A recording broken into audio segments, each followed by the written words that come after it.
Jah they give me grace, Jah they give me grace, oh. Me I go run my race, me I go win this race, oh. Jah they give me grace, He they give me grace, oh. They want to hear my story, but I no go fit to run my case, so they want to spoil this for me, but I no go fit to handle my grace, so bad man fool everywhere, me I run my things, cause me I know they fear, I know they fear, there's a fire in my soul, I can quench it, I the reason all the times we had the trenches. This girl is the real crowd pleaser, steady grinding, you know feet teaser. There's a fire in my soul, I can quench it. That it isn't all the times at the trenches.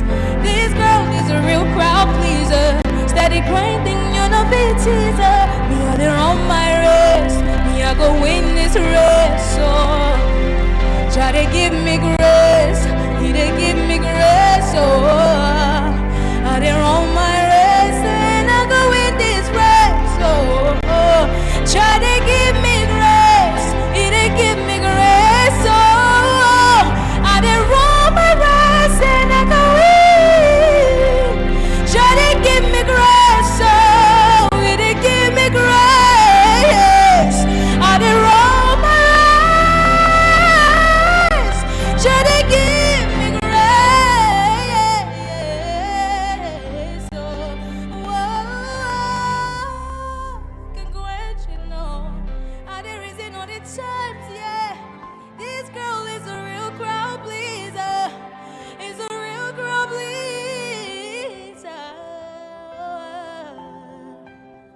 Oh no, no, yeah. Thank you so much.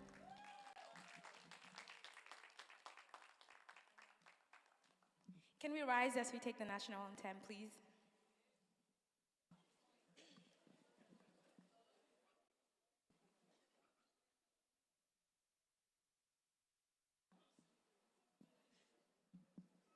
Thank you very much.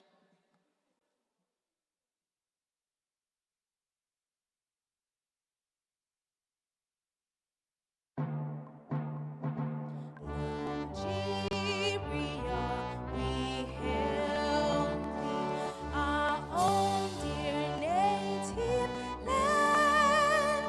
Though tribes and tongue may differ, in brotherhood we stand. Nigerians all are proud to serve our sovereign motherland. Our flag shall be a symbol that truth and justice reign in peace or battle honored, and this we count as gain. To hand unto our children a banner without stain. O God of all creation, grant this our one request. Help us to build a nation where no man is oppressed, and serve with peace and plenty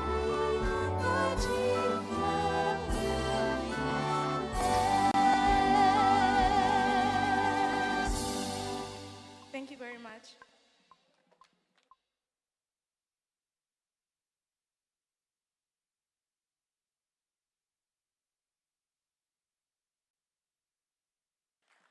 Thank you so much, Precious Mac.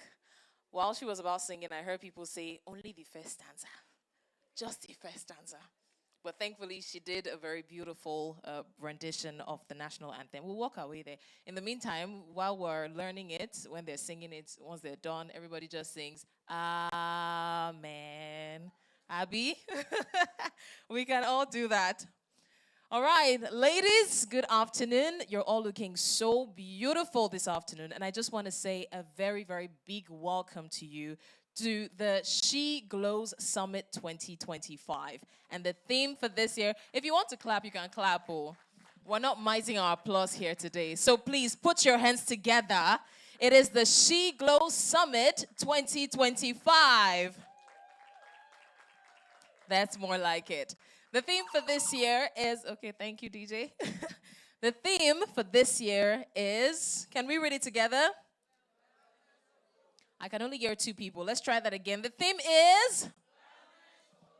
That's right, wellness for growth. And we all know that wellness is not just physical. Wellness is mental, wellness is emotional, wellness is psychological. And then we need to build a generation of women that are committed to growth, committed to wellness as well. Because when she grows, she glows. So look at your neighbor and say, when you grow, you glow.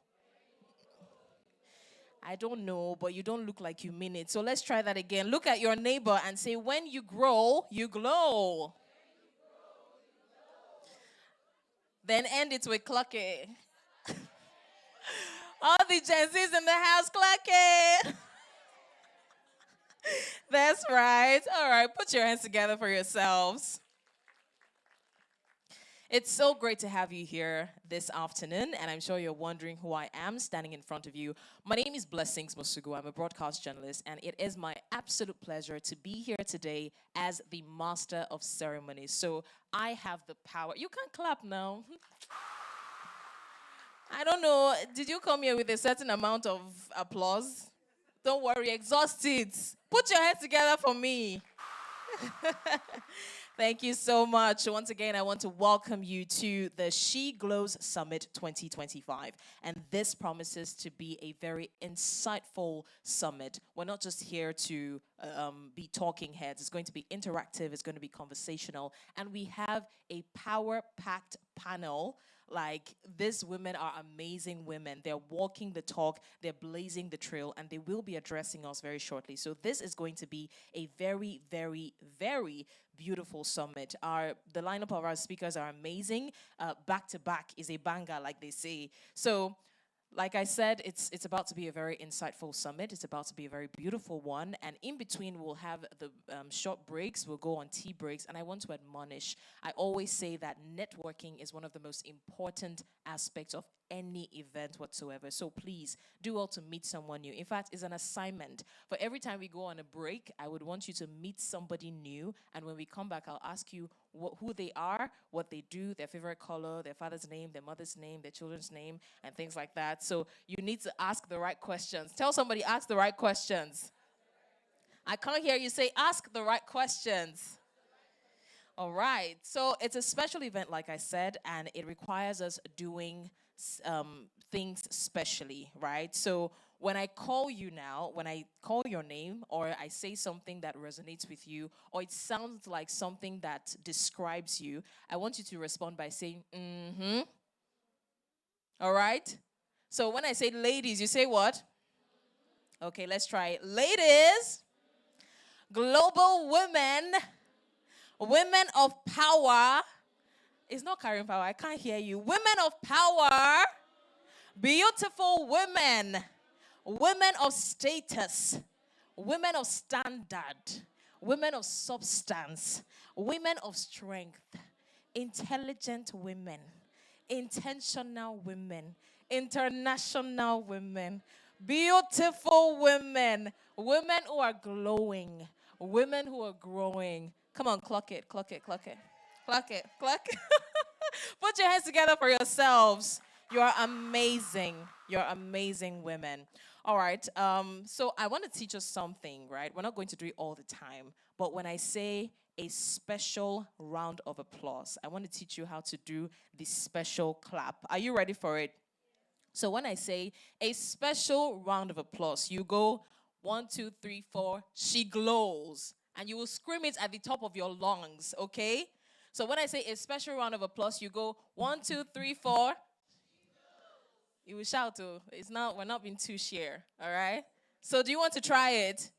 Ladies, a special round of applause. That's right. But we need it to sync. We don't have choir master here, so we need it to sync. But you're doing well. You're doing well. So let's try it again. Ladies, a special round of applause in 3, 2, 1, go. That's right. That's what I'm talking about. Thank you so much. So we can do the regular clapping, but when you hear a special round of applause, you go. Ah, you're forgetting to clap. Oh. So a special round of applause in 3, 2, 1, go. That's right. More like it. Thank you so very much. Okay, so we've had light photograph, we've had a bit of networking session, and now it's time to kickstart the event proper. Very shortly, I'll be calling someone very special for the opening remarks, but in the meantime, I want to do something, but then it looks like everybody here is wearing the same color, because I wanted to say, I want you to walk up to 2 people wearing the same color as you. But you are going to walk up to everybody. So look for anybody wearing the same color as you. That means you have to walk up to everybody in this hall. Come on, let's go very quickly. We have just 4 minutes to do that. I want everybody up on their feet. Say hi to somebody wearing the same color as you. That means you're greeting everybody in the hall.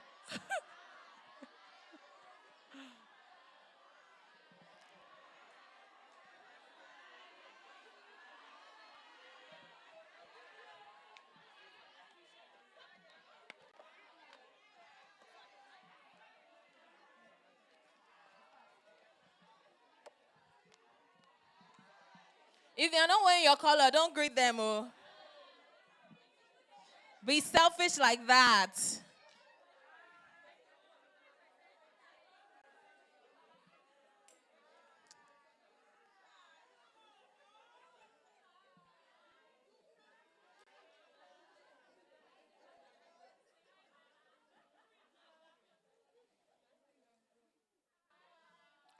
Thank you so much, ladies.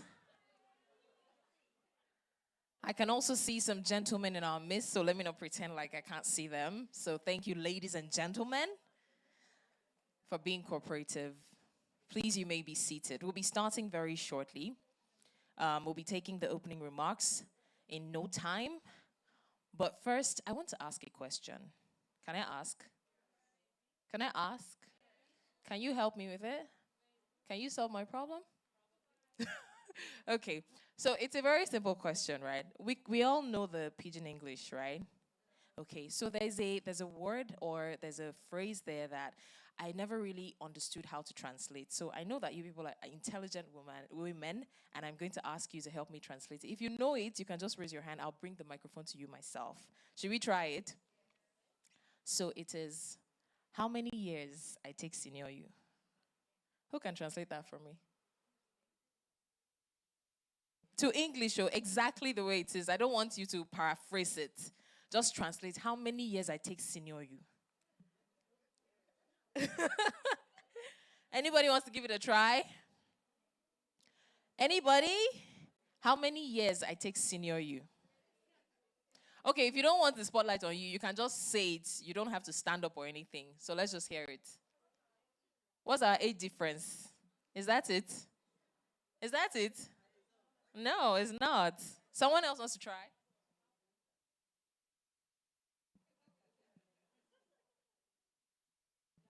Anybody else wants to try? Ah, that's still pidgin English. That's a variation of it in pidgin English. Anybody else wants to try? How old are you? How older are you? How much older are you? Is that it? No. Some people are saying no. They don't know it. Who else wants to try? How many years I take senior you?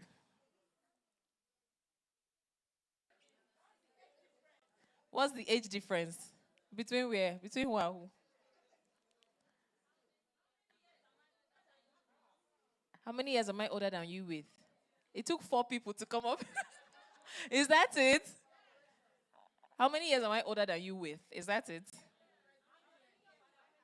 I'm your senior by how many years? Is that it? What's the age difference between me and you? Is that it? Hey, English. How many years do I have on you? Is that it? How many years older am I than you? Is that it? You know the funny thing, we will never know because myself, I don't know. So please put your hands together for yourselves. You have tried. It's not easy. Okay, very quick one. Are we all based in Lagos? Do we all stay in Lagos? So I assume we know places in Lagos. Okay, so let's do this. If I call a letter of the alphabet, I want you to give me as many places that start with that letter as you can think of. Can we try that? In Lagos, so I don't want to hear about on streets. Lokoja Road. In Lagos. Okay, should we try that? So let's try letter W. Williams Estate. Is that a place? What? Willoughby. Okay. Wemco Road. Okay. What? You are not confident. You don't know it. Okay, let's try letter A. It's when I say letter A, you now remember Western Avenue. Amadu Bello. Okay. Aja. Okay. Alaba. Akpongbo. Okay. Anifowose. Agege. Papa. Okay. Alagbado. Okay. Ashwebike. Okay. Alakuko. How about letter B? Bode Thomas. Banana Island. What? Bayon. Cuckoo. Bus stop. Bodilon. Broad Street. Okay. Badagry. Okay. That's all. Bariga. How about letter T? There's one person there that once I move to the next letter, she just remembers the last letter. I said letter T and I just heard Bonnie Camp. Interesting. Letter T, let's go. Tejo Show. Tell you what? Tinkan Island. Tafawa Balewa. P Square. Okay. Tinubu Square, okay. TBS. Tinubu Square and TBS. That's right. They are twins, Abby. Where else? Tafawa Balewa. How about letter P? Pangrove. Parkview. Bako. Okay. Okay. Okay. Power line. I'm just here, Jamu Aguda. Okay. Okay. How about, is there O? Or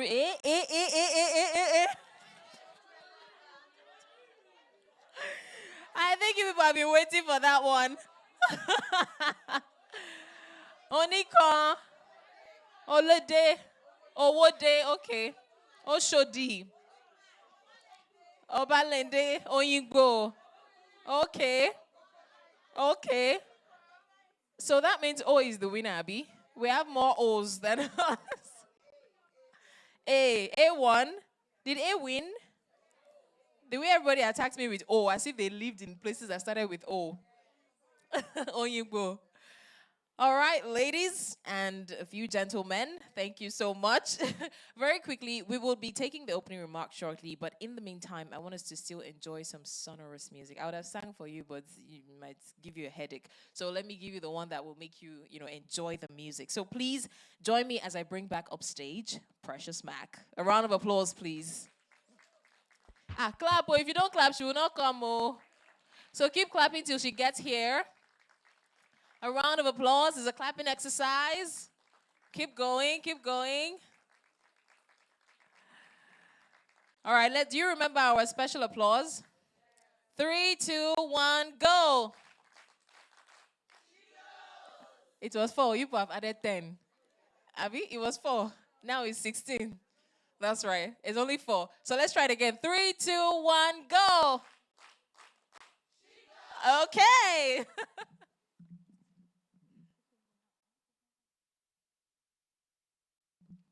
Okay. I'm just a surprise. So let's do this together. So you remember the song I just sang, yeah? So I want us to sing it together. I'm just going to teach you guys the chorus. It's very simple. I mean, we're Nigerians, we can speak pidgin, I guess. So the chorus is, me, I go run my race. Me, I go win this race. So let's go. Yes. The next one. Jada give me grace. Now Jada give me grace. So, yeah. Beautiful. So let's do that again and we'll do it together. Are we ready? Do we have a hold of it? Okay. So, me I dey run my race. Me I go win this race. So, let's bring it up. Now Jada give me grace. Now Jada give me grace. So, beautiful. So now when I sing it and I get to the part where I'm singing me, I do run my race. I hope you guys are gonna sing with me. Please sing with me. Thank you very much. Yeah.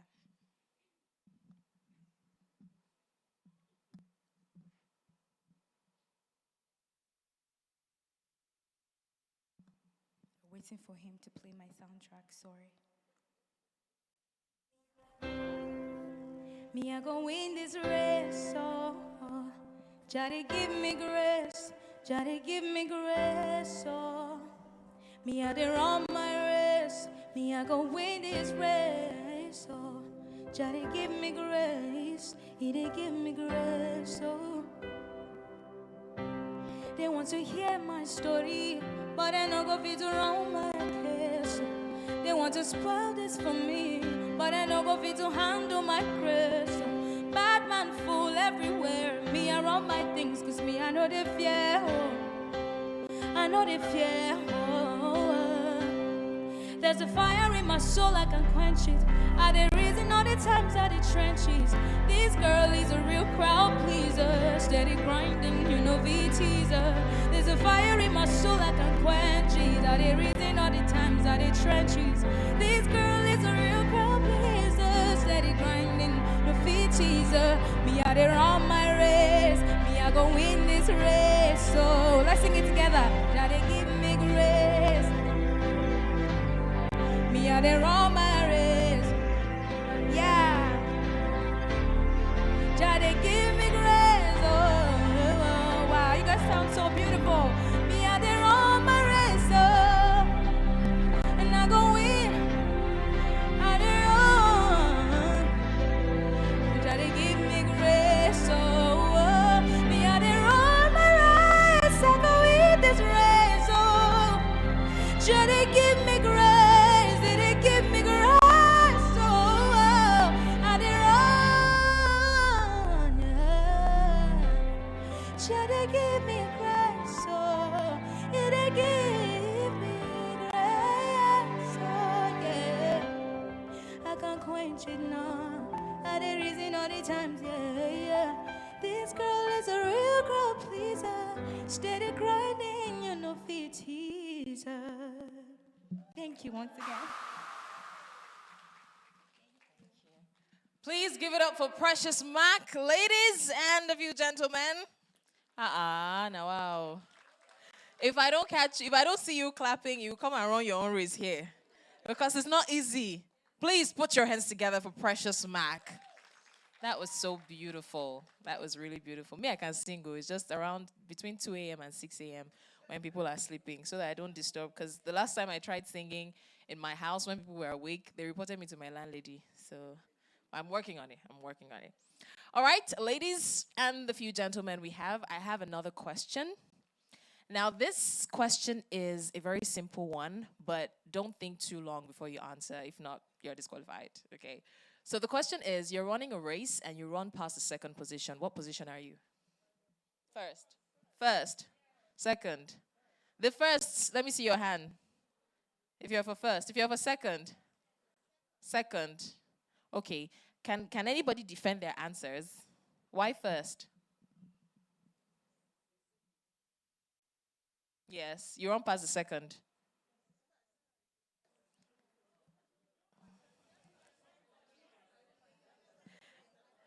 They want to beat me. Oh.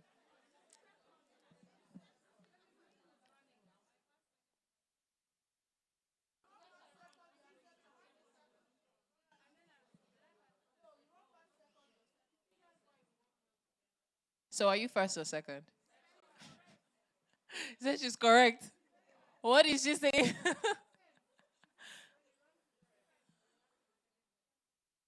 So are you first or second? All right. Put your hands together for yourselves. Okay. So in no time I'll allow the DJ to play, but I want us to do a very quick exercise. I want all of us to come up with a story. They say Nollywood is a very creative industry, right? And I feel like Nollywood is a reflection of the people. So I believe that we can come up with a blockbuster right here, right now. Do you believe it? Do you believe it? We are powerful women. We can do anything. So this is what's going to happen, right? I will go line by line, from the first line to the last line, and then come back to the first line. And by the time I'm on the first line, we should have told a whole story. Ask me how. Okay. So when I come to the first line, you will start with the alphabet A and just give any scenario that comes to your head, right? No, no, no, no. So you have to tell a story, right? You start with the alphabet A, like Adane was a young girl. Do you get? When I go to the second line, you have to continue with the alphabet B. Anywhere they stop, and you have to make sense. Don't worry, it's fictional. It doesn't have to have happened before. Do you understand? You understand, right? So we'll keep going like that. A, B, C, D. We'll go up and down, and then we must have told a story. Can we try it? I will pick any random person. So just start racking your brains. So the first line is A, second line is B, like that, like that, like that. So let's try it. I believe in you. By the time we're done, would have made money from Netflix. Are we ready? All right. So let's start with you. Don't say what I said. Adiola is a pretty girl. Adiola is a pretty girl. Okay, so let's find out what Adiola did after we found out she was pretty. But Adiola don't get character like Yemi. Adiola na bad girl, oh. How did we switch from Netflix to ghetto in few seconds? Okay, Adiola does not have a good character. Don't worry, if you want to say something, you can raise your hand before I come to you. Otherwise, I'll just choose randomly. Okay, there's somebody here. Remember, Adiola doesn't have a good character, even though she's beautiful. Can we agree that Adiola is still a pretty girl? This movie has turned to arguments. Okay. She doesn't have good character, but she's still fine. It's like they're trying to set her up for marriage. Okay, anybody here? You're trying to hide your face so hard. She was trying to hide so hard that I saw her. So what happened to Adiola next? Let's remember we're telling a story. Oh. That means Adiola really pretty.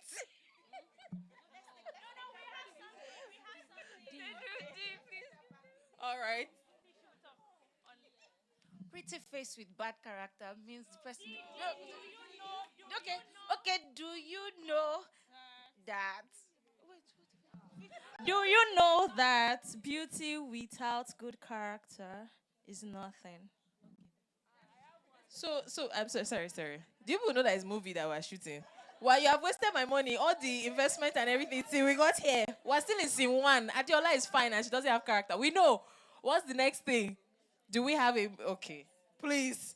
Don't tell me everybody knows Adiola is pretty, oh. I will just I'll cancel this movie shoot. All right. Enough. Nayash matter.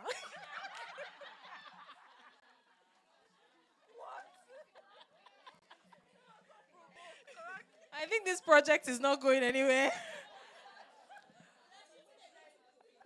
Even the YouTube, it's not making sense. We have described Adiola for the first 5 scenes. 1, 2, 3, 4, 5. And even Adiola is tired. So does she have the bum bum or not? She does. Okay, so Adiola is pretty. She doesn't have a good character, but she's fine and Nayash matter. Is it a movie?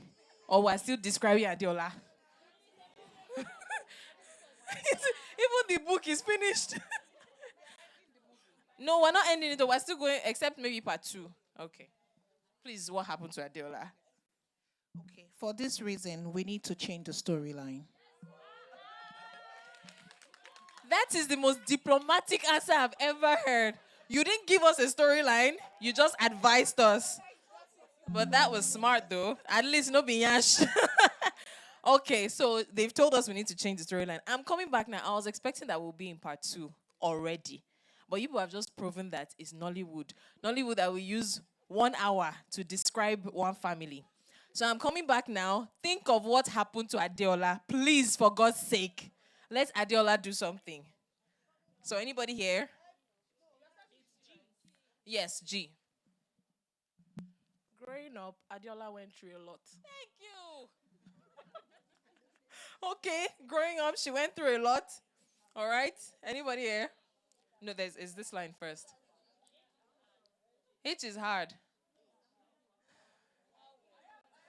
Or you can use H factor. Okay, somebody has something. Her father was a deadbeat. Now we know something about Adiola. Okay. Anybody here? I. Okay. Adiola was intentional about her growth. Okay. Okay, so Ifedayo is Adiola's friend and had encouraged Adiola to be intentional about her life growth. Yeah. Nice. Okay, we're getting somewhere. Good. Finally, we have introduced two casts since morning to this story. Okay, Jay. Just us girls. Are we featuring another movie? Okay, somebody here.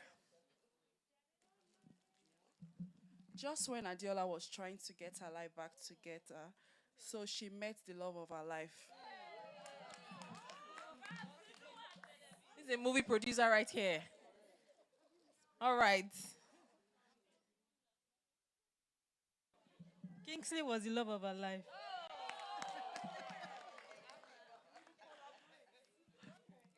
Please put your hands together for yourselves first. We're coming back, because people will not waste my money.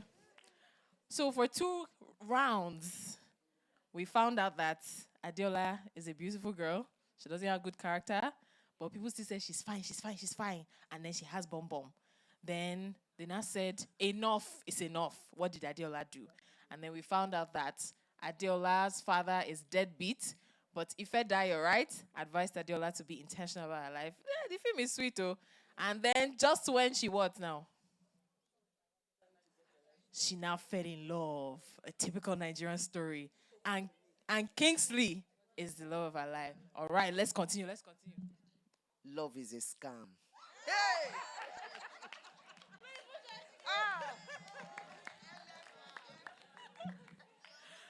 Love is a scam. Do you know what just happened? That's a plot twist right there. Because we're thinking that it was going smooth, but then love is a scam. That means whatever you're saying now has to describe how Kingsley betrayed her. So, what? Okay, so let's do this very quickly. Love is a scam. Well, don't forget. Line 2, do you have something now? Making money was her ultimate desire since Kingsley broke her heart. Where did he break her heart?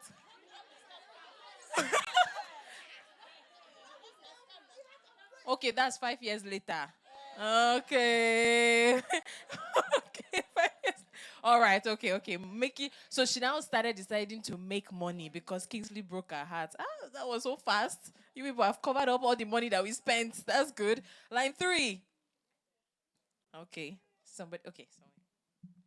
Networking was also her goal, and she decided to target that, and make it in life as well. All of a sudden, Adiola became serious with life. It's not just about beauty and bum anymore. All right, so she was making money and networking. We have already answered from this line. So we need from this line. Oh. It's not hard. Start with Omo if you must. Okay. One day she drove past wretched Kingsley. A merchant what? Richard Kingsley. Ah. Hey, come on. Now. That's nice. Okay. I'm liking the plot twist. Okay.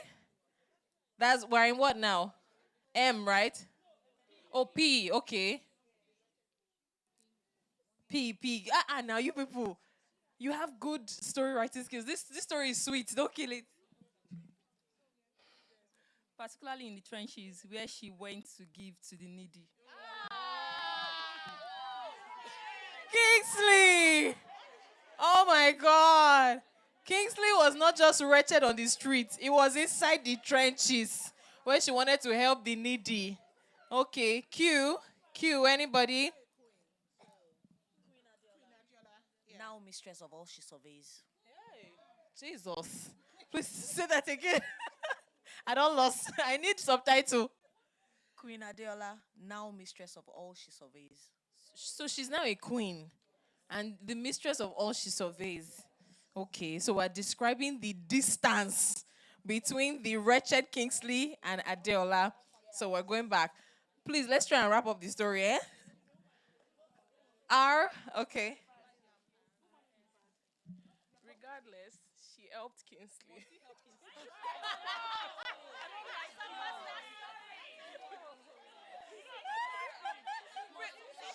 She's not paying evil for evil now. She has gone through a lot.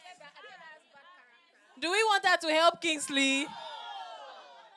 They don't want they don't want her to help Kingsley. Oh. So let's regardless into something else. We what? Revenge. Okay.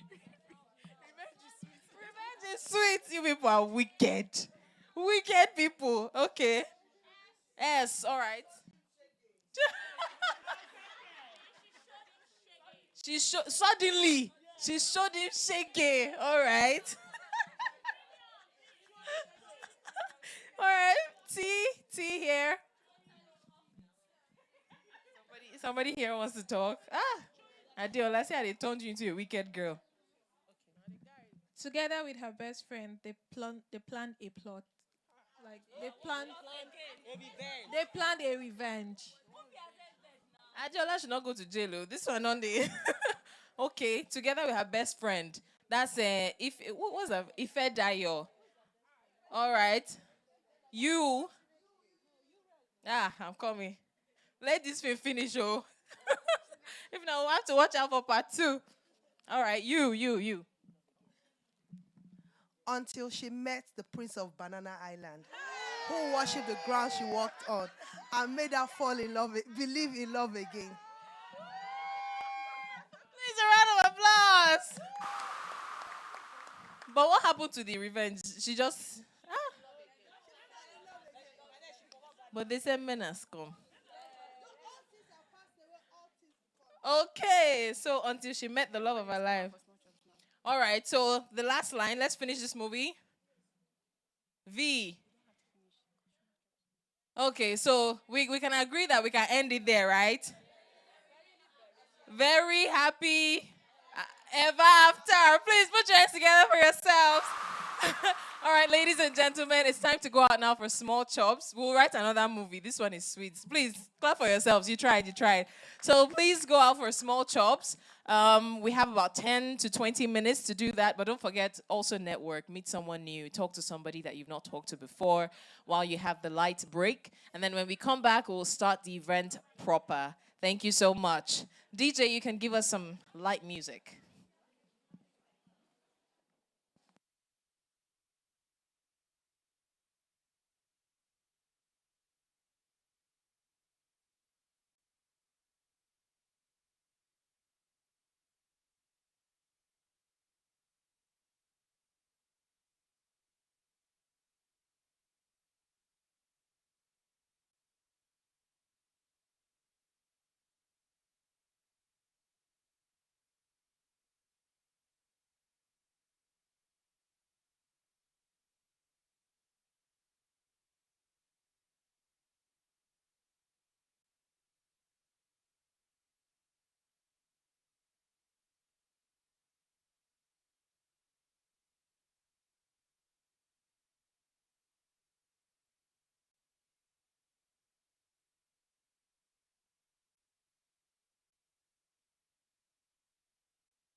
times and you can get discouraged when it seems as though our working lives are keeping us apart. Put your trust in me, baby, don't you worry. And it won't be long now, so we must be strong. There was times I know I let you down so badly. I never knew then what losing your love would mean to me. Ask for anything, I'll give it to you gladly. 'Cause you're part of me now, and you must believe that. If you're hurt, I'm hurting too, and I'm thinking about your love. If you need someone to care, I'll be there. You should know I'll never change, 'cause I'm thinking about your love tonight, today, and always. Thinking about you, thinking about, counting up the days until I'm there beside you. Come on, work me, baby. Come on home. Oh, yeah. Come on, work me, baby. I'm taking care of business, baby. Can't you see? I gotta make it for you, and I gotta make it for me. And sometimes it seems, boy, I'm neglecting you. When I love to spend more time, I got so many things to do. Oh, I got work to do. I gotta work, baby. I got work to do. I got a job, baby. I got work to do. I got work, baby. I got work to do.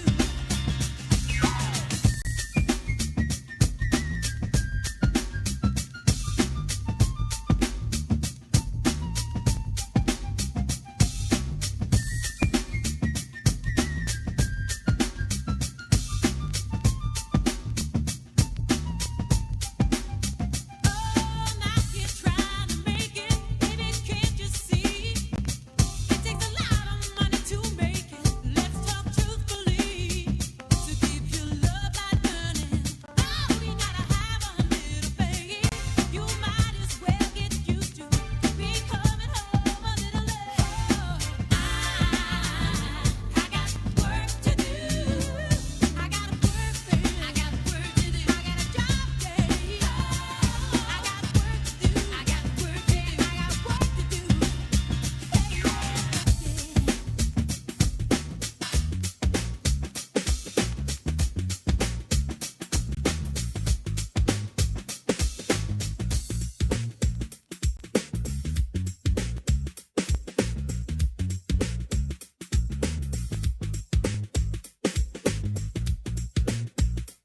She was a Jezebel, this Brixton queen, living a life like a backstreet dream, telling my lies when the truth was clear. I think she knew what I wanted to hear, spinning around like a wheel on fire, walking on tightrope and love's highway. Fatal attraction is where I'm at, there's no escaping me. I just wanna be close to you, and do all the things you want me to. I just wanna be close to you, and show you the way I feel. I feel love when I'm lying in the midnight hour, holding you just like a dream. Love is never what it seems when we're touched, and you're holding me the way you do. Girl, you make my dreams come true. You make my dreams come true. I just wanna be close to you, and do all the things you want me to. I just wanna be close to you, and show you the way I feel. She was a Gemini on the cusp of Mars. She holds me back or she goes too far, winding me up just to let me down. So emotional, got them down. Ladies. Good. Okay, I see that. Show your generation. Clock it. Clock it. Okay. All right. Are we good? Are we good? Did you meet someone new? You see, I gave an assignment before we went out, and I said that you should ask somebody their names, what they do, their favorite color, their best friends' names, their uncles' names. So, did you meet anybody new? Okay, I'll find out very shortly. All right, I'm glad to announce to you that the movie we wrote, I've written to Netflix about it. Although we'll have to censor some things like the big bomb bomb part. We don't need all of that now, do we? All right, so do you remember our special applause? Please don't add extra numbers, it's just 4. All right, ladies, give yourself a special applause at the count of 3. 3, 2, 1, go. I love that. Let's do that again. 3, 2, 1, go. You guys are the best. Clock it, clock it. Why is that your voices are loudest when I say clock it? Now Gen Z's full this place. How many years I take to know you? All right, ladies and the few gentlemen here, once again, I'd like to welcome you to SHEglows Summit 2025. The DJ is covering for you. I can only hear 2 people clapping. So let's try that again. Welcome to SHEglows Summit 2025. Yeah, that's more like it. And the theme is, let's read it together, wellness for growth. And I did say that wellness is physical, wellness is emotional, wellness is psychological. And so we need to ensure that we are gearing towards wellness, towards, mind, body, and soul, general wellness. And because we said that when she grows, she what? When she grows, she what? Look at somebody and say, when you grow, you glow. All right, ladies and gentlemen, we'll be going straight into the program now. You guys have been amazing. You've been the best. And that movie we wrote, the blockbuster. Okay, ladies, we will now be taking the opening remarks. And to set the tone officially for this gathering, for the opening remarks, I want to welcome someone I describe as a... Now, remember what we said. You know that time I was, buttering you up? When I call something that resonates with you or sounds like you, and you say, mm-hmm. So I want us to do that again, okay? When I call this person, so this person is someone I like to call a force, a woman of excellence, a powerful woman, a woman of substance. Her name is not Gloria, but she's glowing. Hey! Ladies and gentlemen, a driving force behind several empowerment initiatives within the Global Com ecosystem. Her passion for women's development continues to inspire every single one of us. Please make a resounding applause as I bring up stage for the opening remark, Mrs. Jumobi Mofe Damijo. A round of applause! Keep clapping till she gets here. Don't stop, don't stop, don't stop. Look at the elegance now. Look at the class now. See her strutting.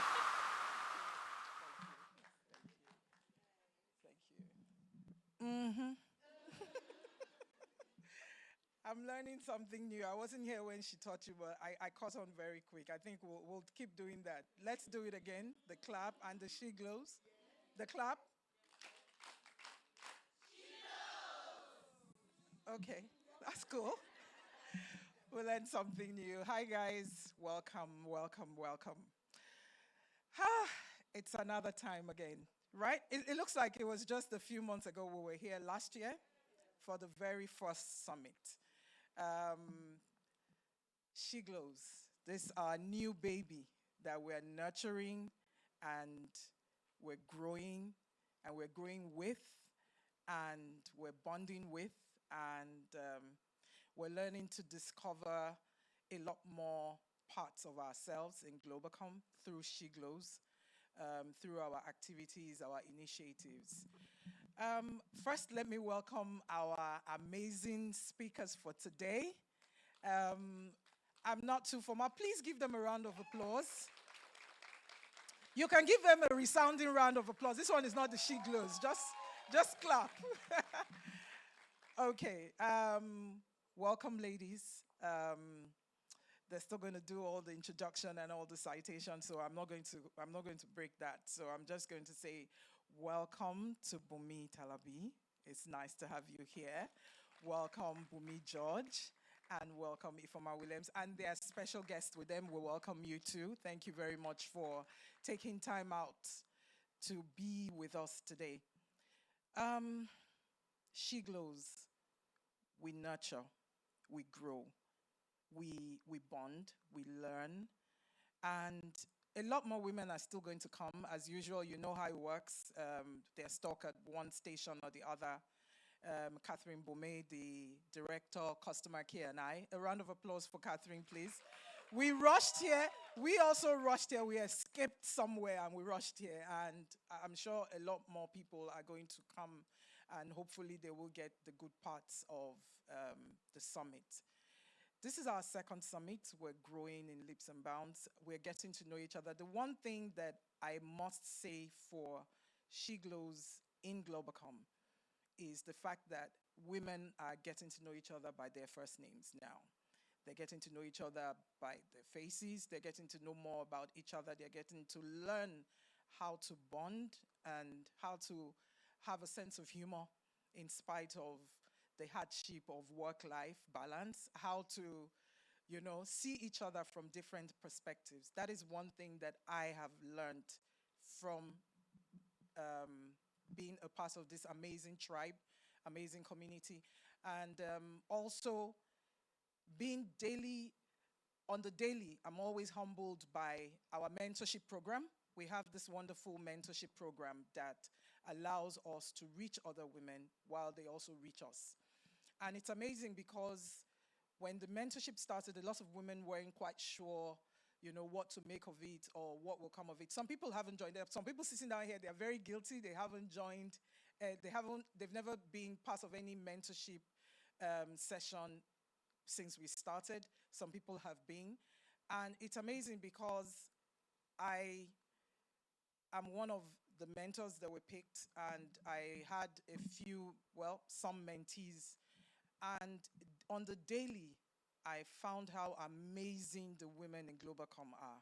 I found out how intelligent the women in Globacom are, how they go deep on issues and topics that we raise in our sessions. We have individual sessions and then we have joint sessions.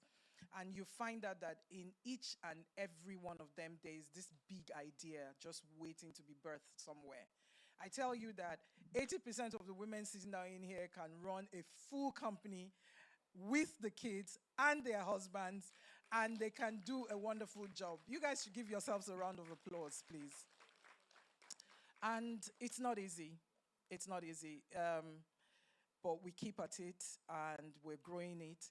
And we started SHEglows with, this idea that our executive vice chairman, Mrs. Beladiso, had to bring women together. It looked a bit rough at the beginning. We were not sure what to make of it, how it was going to grow, but I can assure you it's been awesome. It's been wonderful.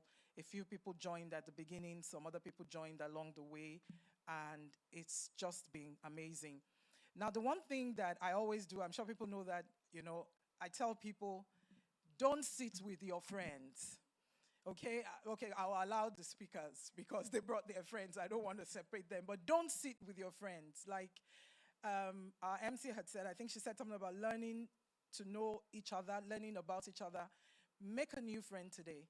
Today, right here, speak to somebody you've never spoken to before in the company. Find out their names, find out what they're about, find out, if they're married, their kids, passion points. Just speak to somebody new today and learn something different. Because that's what we do. That's what we're about. We're about learning about each other and, also being able to transfer that learning to a higher level. And at SHEglows here, it looks like something that, maybe you see me on stage and I'm speaking English. No, it's not about one person. It's about a tribe. It's about a group of people making it happen. I know that usually you would say, okay, at the end of the speech, we would say, oh, thank you to this person. No, I'm going to bring some people up right now because they are the ones that put this together. They're the ones that make it happen. Esther, please come. Bukola, please come. Where is our prego in the house? Okpe, please come. She's going to come slowly, please. Help us her till she gets here. We are giving you time to walk slowly. You know, these are amazing. Please come up. Please come up. I don't want to be up here alone. Please come. Okpe, take your time. Please. Blessing, please come. We know you are new, but you're doing awesomely well. So, Blessing is one of the newest members. Esther, amazing. These are amazing women. Miss Esther John, Miss Bukola Idowu. Okpe, why are you hiding? Let them see it. She's using her hand to hide it. Let them see the glory of God. This girl makes us feed her and the baby every day. So we have told her that we have the right to name the baby in the SHEglows community. And that's what we're going to do. And Blessing just joined us. And it's been awesome. These women have not slept for maybe 4 hours in the last 2 weeks or more. I think I've had a little bit more sleep than they have. So I just want you to thank them by giving them a round of applause. We are about empowering each other. We're about raising each other up, and that is what this is about. This wellness for growth is something that we didn't just like pull out of the air and say, oh, it sounds good, let's do this. We thought through it. They thought through it. They debated it, they argued it, they kept at it, and it's just something that we know is much needed in our lives. When I saw J Bombs outside, I said, please adopt me. She knows what I mean. It's not because I'm the biggest person in the world. I won't call myself fat.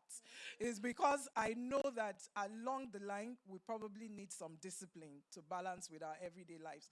So I don't go home at 10 p.m. and then open the fridge while hoping to pick maybe like a nice green apple. I see rice. And it's calling my name. So we need help. We all do. And so we just want to say welcome. Welcome to our SHEglows Summit, Wellness for Growth. And it's going to be an amazing time. Please give yourselves a round of applause. Thank you.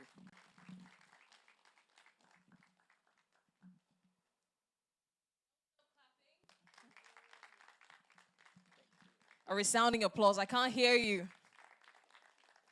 Thank you so much, Mrs. Jumobi Mofedamijo. You know that thing happened to me last week. I went into the fridge to take, they said, eat your greens, Abby. I went to take vegetable. I don't know how I mistakenly stumbled on fufu. And by the time I realized I was already halfway through. And you know what our parents taught us about wasting? Thank you very much. They said we should not be wasting food. So, yeah, they said we should not be wasting. My mom, I even had to call her that. What did you say about wasting? It's a sin. Wastage is a sin. So, it was a serious decision, but I had to make the right decision. And I'm sure the Lord is proud of me. My body may not be proud of me, but the Lord is proud of me. Let me hear you clacking. Thank you so much, Mrs. Jumobi Mofet Damager. Please, let's give her our special When I say special, I mean special. Okay? So let's give her our special applause. 3, 2, 1, go. Thank you so very much. Okay, very quickly, I want you to do something for me. Just look at somebody sitting beside you and say, wow. Like, with shock on your face, just say, wow. Wow. Then turn that shock into amazement. Wow. What do you think I'm driving at? She's glowing. She looks beautiful. So tell somebody you look beautiful. You look gorgeous. You are glowing. Say your name is not Gloria, but you are glowing. Even if your name is Gloria, you're still glowing. Thank you so much. All right, ladies and a few gentlemen, I will not stop appreciating you for being here. We will now be taking the first keynote address. And don't forget, when I get to those, yummy words, what do? You guys are amazing. Kai, I don't know, you're just special. Anyways, we'll be taking our first keynote address now, and it will be on the topic thriving as a career woman, prioritizing wellness amidst a busy schedule, because we all need to learn how to balance, just like they said. Now, when the session is on, nobody should talk to me, because this is me. Like, I need it. I don't know about you, but I need it. Our first keynote speaker is a woman with many branches. She wears many hats. From author to publisher to corporate director, she does it all. She's the convener of Akada's Children's Book Festival and a trustee of Wimbees, Arcane, and the Punch Media Foundation. Her books include Toby Learns to Swim and Why Do You Wash Your Hands? A must read for everybody. Ladies and gentlemen, this person is phenomenal, exceptional, extraordinary, remarkable, outstanding. Please, ladies, make welcome Mrs. Olubumi Aboderi Talabi to the stage. A resounding applause, please, as she comes up stage. Please keep clapping. Look at this steez. Look at this swag. See her catwalking. The beauty is speaking. Don't stop clapping. Thank you so much. Oh my, wow, what a welcome. Good afternoon, everyone. Thank you so much for inviting me to be with you at the SHEglows Summit 2025. It's an honor to be amongst such accomplished women, and I've been asked to speak to you on thriving as a career woman, prioritizing wellness amidst a busy schedule. So before I start, I want you to indulge me and do a little breathing exercise with me, okay? I sometimes do this just to center, and sometimes it helps with just getting clarity when there's so much going on. So I'd like you to join me and just close your eyes, okay? And then I want you to breathe in for a count of 10, okay? So deep breath, close your eyes and breathe in for 10. 1, 2, 3, 4, 5, 6, 7, 8, 9, 10. And then breathe out from your tummy. Breathe out for 10. 1, 2, 3, 4, 5, 6, 7, 8, 9, 10. Okay, so open your eyes. Hiya. How's everybody doing? Cool. So wellness.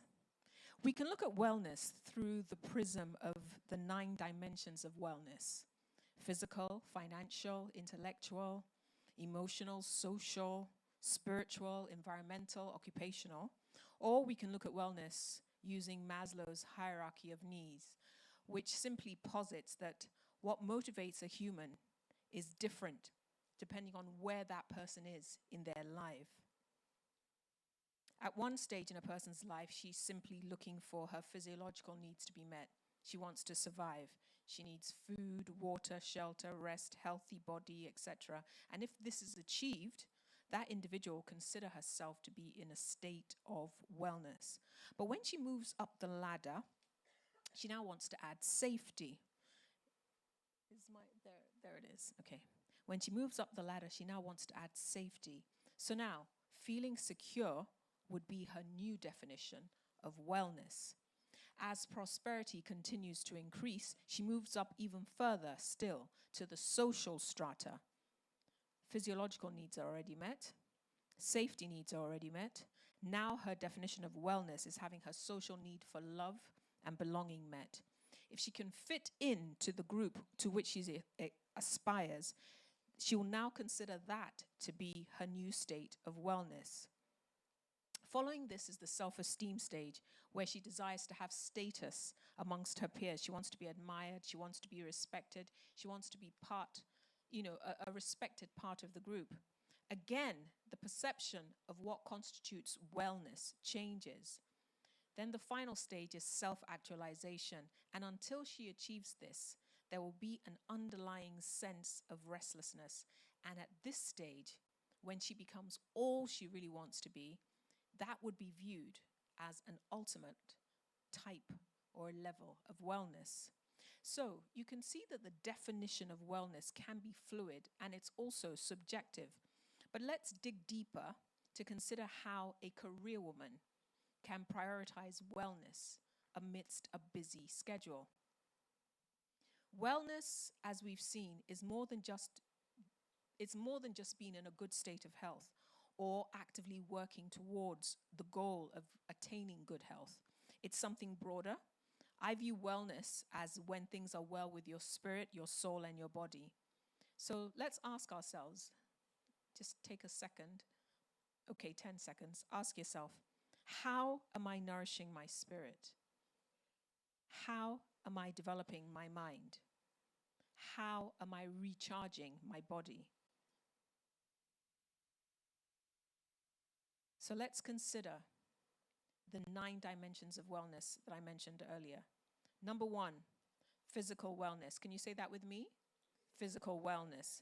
So this speaks to proactively taking steps to care for and strengthen your body so that you can perform tasks and live your life in optimum health. The markers for physical wellness include good nutrition, adequate rest, suitable exercise, deliberate stress relief practices like deep breathing exercises, recognizing warning signs, eliminating or limiting alcohol and tobacco, things like that. Part of wellness is knowing when you have your peak productive hours, days, or seasons. So, for example, I'm a morning person, an early bird. I do my best work right after I wake up or right after going for an early morning walk. My husband, on the other hand, he works well in the evenings. He's a night owl, and he can happily work until 2 a.m. in the morning. That's not me. I prefer to go to bed early and then wake up at 4, get a few hours in before the rest of the house stirs. So I use that as an example to say, be mindful of your chronotype. If I try to say I want to match him and stay up late, etc., it just wouldn't work. I wouldn't be so productive.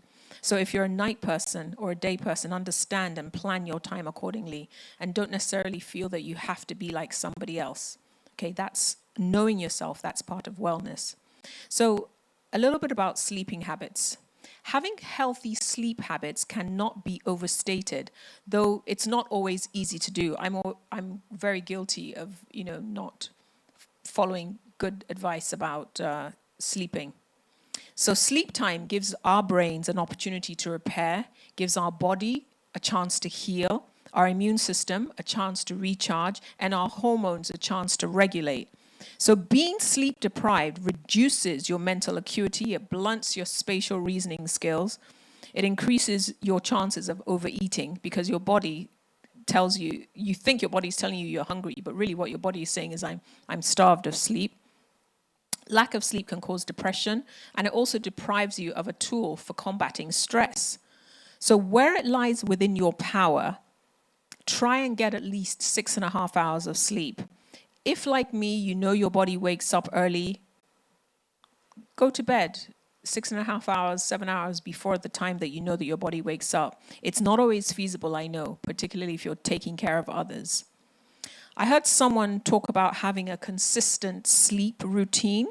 That is, give yourself a set of predetermined activities that you do each night before you go to bed. That way, apparently, you can program your psyche to recognize the signal that bedtime is coming, and it starts to sort of wind the body down. So this could include things like taking a bath, doing breathing exercises, doing gentle stretching, reading, shutting down devices and putting them away, or not even taking them into the bedroom. Some even say no Wi-Fi in the room. Sticking to a specific bedtime every night.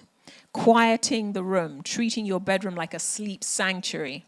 Switching off harsh lights, optimizing the temperature, not eating 3 hours before bedtime.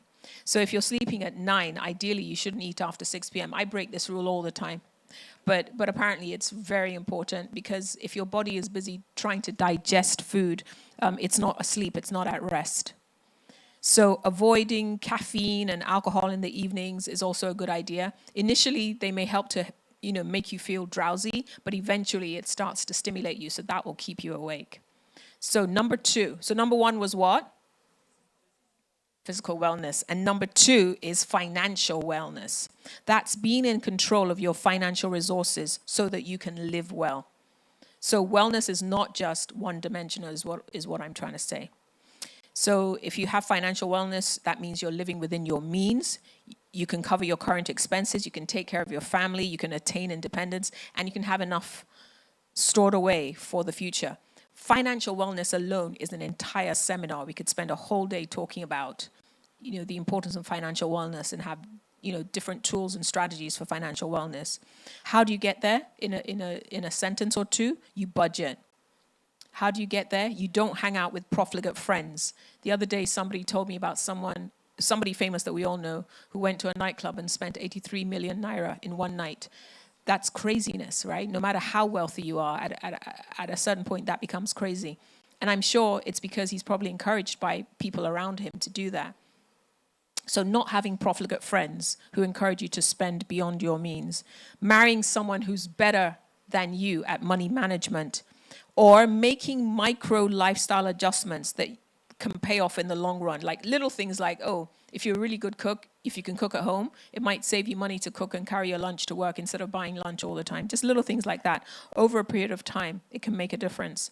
Learning about financial instruments, avoiding high interest rate loans, and avoiding predatory loan agreements and things like that. All these things contribute towards your financial wellness.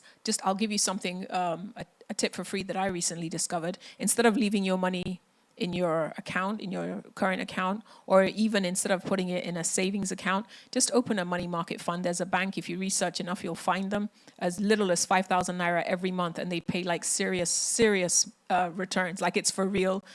Because I opened one and I'm like stunned. It's like they told you they're going to pay you 22% and they actually pay you 22%.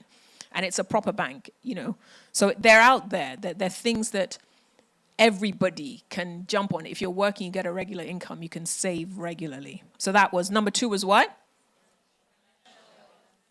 Please now, how many people are in the room? Number 2 was what? I thought so. Number 3, intellectual wellness. Please say that with me. Intellectual wellness. So this occurs when you work on improving your cognitive abilities.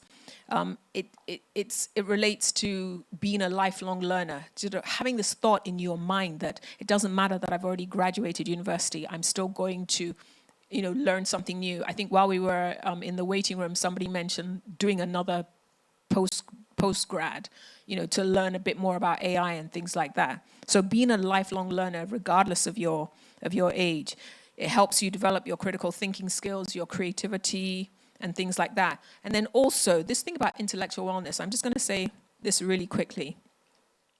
Don't abdicate your thinking to AI. I know that ChatGPT is there. I know we have calculators. I know we have all these great, new technologies and softwares, but really and truly do not let your brain atrophy. Because if you think about it, there was a time that human beings could do calculations that would send rockets into space. They used to do those calculations in their heads. How many human beings now can calculate, numbers that are 29 numbers long, right? The brain, because we don't use it anymore, our brain doesn't work that way anymore. Now we just reach for a calculator or reach for our phone. And with AI, as good and as marvelous and as wonderful as AI is, please only use AI to enhance your work. Don't use it to replace your ability to think. Don't use it to do your thinking for you, all right? So this is all part of intellectual awareness, all right? So number 3, intellectual wellness. Number 3 point is what? Intellectual wellness. Thank you. You can also do that by learning a new language, by the way. Improve your intellectual wellness by learning a new language, traveling, attending conferences, or teaching others. Because when you have to prepare and teach others, it helps you, remember what it is that you know and organize your thoughts accordingly. Number 4, emotional wellness. Can you say that with me, please? Yes, that's understanding how you feel, why you feel that way. It also encompasses how you communicate about what you're feeling and how you control your responses. Again, stress management techniques can help here, okay? Another thing that can help your emotional wellness is cultivating healthy relationships. Pragmatically choosing joy. I don't know if you know what I mean by pragmatically choosing joy. I'm not saying be blindly optimistic or be, foolish in your optimism, but I'm saying be pragmatically careful in selecting joy rather than a sort of an attitude of despair, right? When it lies within your power, choose joy. Do things that make you laugh. As I progress in years, I've become more forgiving, more patient, more understanding, but also less tolerant of time wasters, be they persons or fruitless activities. So you need to know what works well for you emotionally and sort of organize yourself accordingly. So that was number 4. Number 4 was what? Emotional wellness, all right? Now, number 5, social wellness. This occurs when there's a bond between individuals or between an individual and a group. This speaks to, like when you have a really good friend that you can trust. It happens through being part of a network like this that brings together people of like minds, sharing similar interests. It also happens when you have the ability to empathize and to see things from somebody else's perspective. And when you recognize that somebody else has an opinion, a right to an opinion, an informed opinion, and you respect that, that helps to develop social wellness all around. So you can also develop social wellness by volunteering, by being a friend, by staying in touch, by self-reflecting and checking your own motives, by joining groups that do what you like, and so on. Most people don't know the way until somebody shows them. So, for example, that's what champions do in my life. There's a lot a person can achieve by sheer virtue of hard work and gumption, but when that person has what I refer to as champions and mirrors, she usually can achieve more with less bumps and bruises along the way. So champions, what I mean by champions are people who are in your corner and they simply refuse to let you fail. They take your success personally. Some of them take it as their life's mission. They coach you, they guide you, they open doors for you, they correct you, they defend you, they chastise you, right? Your champion could be your parents, it could be your spouse, your PA, your sponsor. Deep down, if you stop and think about it, I'm sure you know who your champion is in your life, right? Mirrors are trusted people, trustworthy people who see your blind spots. They see things about you that you cannot or do not see about yourself, and they are brave enough to tell you the truth. If you do not have a mirror in your life, you need to go and get one. Think about who can be your mirror. Who do you trust enough to give you feedback about yourself? This is all part of social wellness. Champions help you achieve your goals quicker, more seamlessly perhaps. Mirrors help you to be a better person. Both of these relationships help to foster social awareness. Okay, so number 5 is what? Social wellness. Number 6, mental wellness. Can you please say that with me? Mental wellness, yes. So mental wellness shares attributes with emotional wellness and with social wellness. However, it also has psychological and resilience components, okay? So, for example, priorities. You set your priorities based on where you are in life. And when you do this, this can help you with social wellness and mental wellness. As seasons of life change, it's only natural that a person's priorities change to match the seasons. So when I was a fresh graduate from university, my priority was getting the best paying job possible. But when I became a wife and a mother, my priority became my family, and work took second place, right? I guess the important thing is for each person to recognize what season he or she is in and then plan accordingly, okay? Because of time, I'll just move on from there, all right? So we're going to go to number 7. Number 6 was what? Mental wellness. And number 7 is spiritual wellness. Please say that with me. Spiritual wellness. Okay. So this is a state when you know and you can define and you are adhering to your values and your beliefs. It's connecting with your inner man, finding peace, and finding a refuge in which you can trust. It's having a meaningful existence as well as living with a sense of purpose. This can be developed through quiet time, meditation, study, being part of a faith community. At a certain point in my life, I decided that I had to trust in God. I committed to myself that I would work as hard as I could, but I would also trust in God for the best outcome to ultimately appear. This mindset has helped me immensely. It undergirds most of what I do, particularly when I actually have absolutely no idea what to do, right? So that's number 7. Number 7 was what? And number 8, we're talking about environmental wellness, okay? Please say that with me. Environmental wellness. So this involves promoting serenity, cleanness, and orderliness in any space that you find yourself, taking responsibility to make that space habitable for those who use the space after you or along with you. So we move on to number 9, occupational wellness. Can you say that with me? Occupational wellness. And this can apply to paid work or volunteer work. It's about having fulfilling and gainful employment or a fulfilling and gainful course of study. You know it when you have it. Working with an organization, like, okay, I'll just give you an example with this course thing, right? There was a time I wanted to do a master's not too long ago. And I thought, okay, let me do education. And the first university I signed up with, they had a completely theoretical approach to the whole thing. And the theoretical approach to me was not based in reality at all. I found it counterproductive. So I actually took myself out from there and I went to another university that had a different way of teaching that particular subject. In fact, to be honest with you, I ended up doing a completely different subject. I went from education to doing digital marketing, right? So the point I'm trying to say is that occupational wellness, if I had stuck with that education course just because I started it, I don't know how much I would have gotten out of it, right? So I moved on, and I think I'm the better for it. So you know it when you have it, right? Working with an organization that has a culture that you're in alignment with, characters that you respect, communication that you can trust, these factors all help you have occupational wellness. When I became a mother, to give another example, I wanted to read bedtime stories to my daughter. I found some children's picture books that were otherwise perfect for the task, but they mainly featured characters from a different continent. And I wanted to read bedtime stories to her that included African protagonists and African settings. I wanted stories that featured children that looked like her, that ate the kind of food she ate, and featured things that we find here in Nigeria.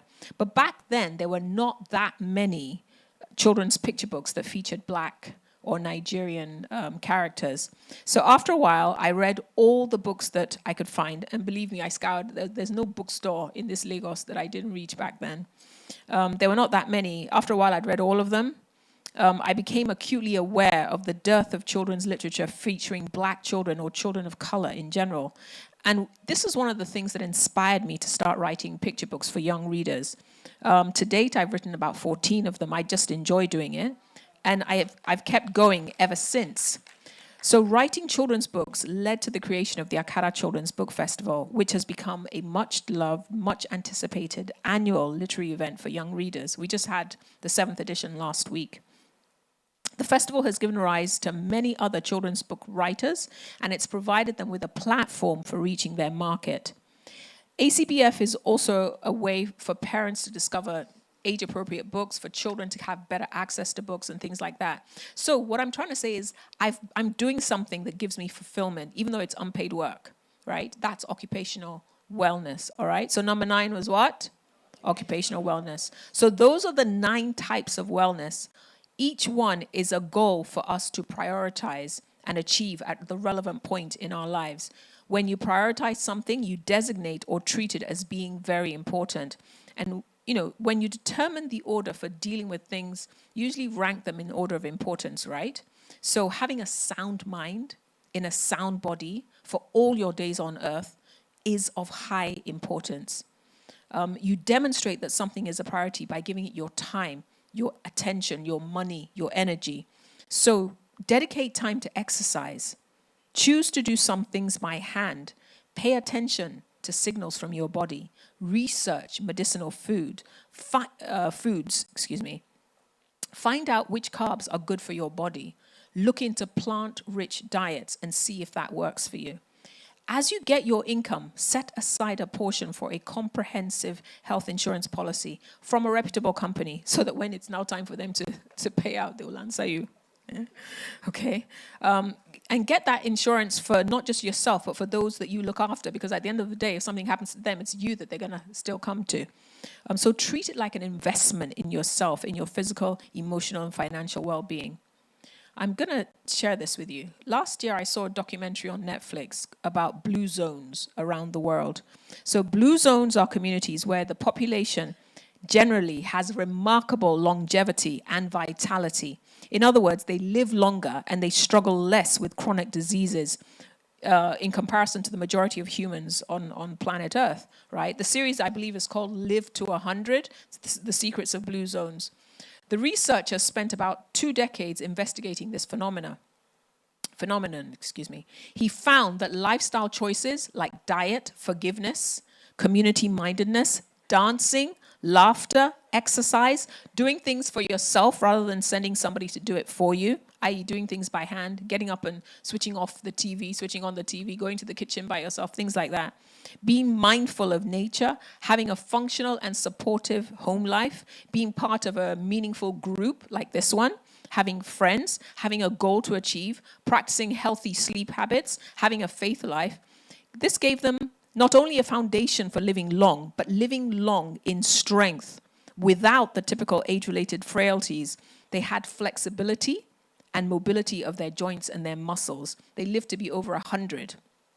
They had mental sharpness, they had joy, they had healthy blood pressure levels, healthy blood sugar levels, and they had a reassuring sense of peace. It wasn't that everything was peaceful around them, but they had something within them that centered them and kept them at peace, regardless of what was going on. So a noticeable portion of this outcome was as a result of not defaulting to that kind of comfort that indulges laziness. So for example, I know some people who think that getting a wheelchair assistance at the airport is a good thing so they don't have to walk long distances, even though they really can. Others see it as a good opportunity to stave off deep vein thrombosis by walking at every reasonable opportunity. Mindset is really important. Like Joyce Meyer says, some of us may know who Joyce Meyer is, she's an American speaker. She said, you can be pitiful or you can be powerful, but you can't be both. So you choose. I have several elders in my life who are in their 80s. Thankfully, all of them have sharp minds and can see things coming from a mile away. But their level of independence, their range of mobility, and their strength or frailty are noticeably different. One of them is my uncle, who is in his 80s. From as far back as I can remember, he's always had a very disciplined diet, a moderate but consistent exercise regime, and a lifestyle of diligence. Till today, he is steadfast about what he puts in his mouth. His main drink is water. He has this 9-vegetable soup for breakfast, and I emulate it from time to time. His wife goes to the supermarket or to the market, and she buys any 9 fresh vegetables that she can find. She cuts them up, steams them, blends them into a soup, and that's what he has for breakfast every morning, right? His posture is ramrod. He has like really good posture. His stomach is not protruding. His legs, his knees, his ankles are still strong. He can walk unassisted. He can dance. He can go out and attend social events when he wants to. And we take all these things for granted, but there are certain elders that I know who are homebound. They're frail and they require round-the-clock assistance. The point I'm trying to make is that we have a choice. We can make a difference in our wellness. We still have the years to make a difference. So, one of the aspects about that documentary that stood out for me is this role of building muscle. Not to become Mr. Universe, but to be toned and to remain capable in one's later years.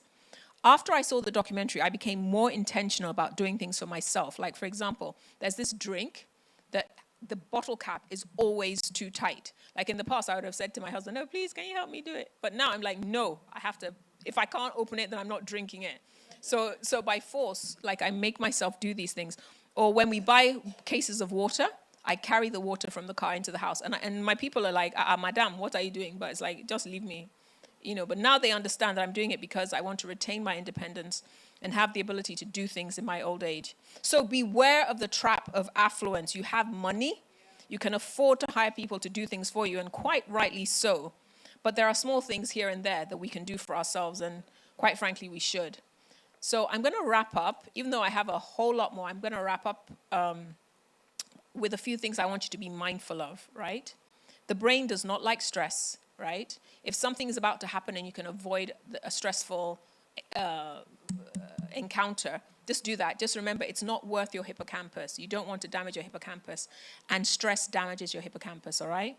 So just tell yourself it's not worth my hippocampus and just move away, all right? Bone health is affected by your ability to sleep. Your sleep habits affects your bones, right? Especially as women, right? We need to be careful, all right, about our bones. You should read up on that. Why does osteoporosis affect women more than men, right? But one thing you can do to help yourself is to have better sleep habits. Your muscles need you to exercise. Physical activity is not the enemy. And your hair is grateful when you eat nutritiously. Your skin loves it when you stay hydrated, all right? So, thank you so much for inviting me to talk with you today. I hope that you got something out of it, and I'm finishing within my 30-minute time. Okay? All right? But if I see I have 1 minute left, actually. There's this one thing I wanted to say. Okay, so I'm going to say this closing. In closing, I say this to you. Seize the moment. There is no time like the present. The best time to begin is now. Make the most of your youth, your good health, your mental acuity, and don't be afraid to try. Stop second-guessing yourself and choose to give yourself a chance. Believe that you are worth it. Believe that you are capable. Believe that you are smart. Believe that you can do it. The naysayers are not always right. The skills that you have are vital. Don't trivialize your skill set. Not everyone can do what you do. Don't despise the gifts that you have. Don't assume that your gifts are not as valuable as the skills of the next person. Don't treat yourself as if you don't count. You count, you matter, you deserve to be happy, you are not a mistake, you are not a failure, you have an ability to make a difference. The world needs what you have. You deserve to be paid for your work. What you have is valuable, what you can achieve is notable, and you deserve every good thing that the world has to offer. So aim for the best. God bless you, and thank you so much for your time.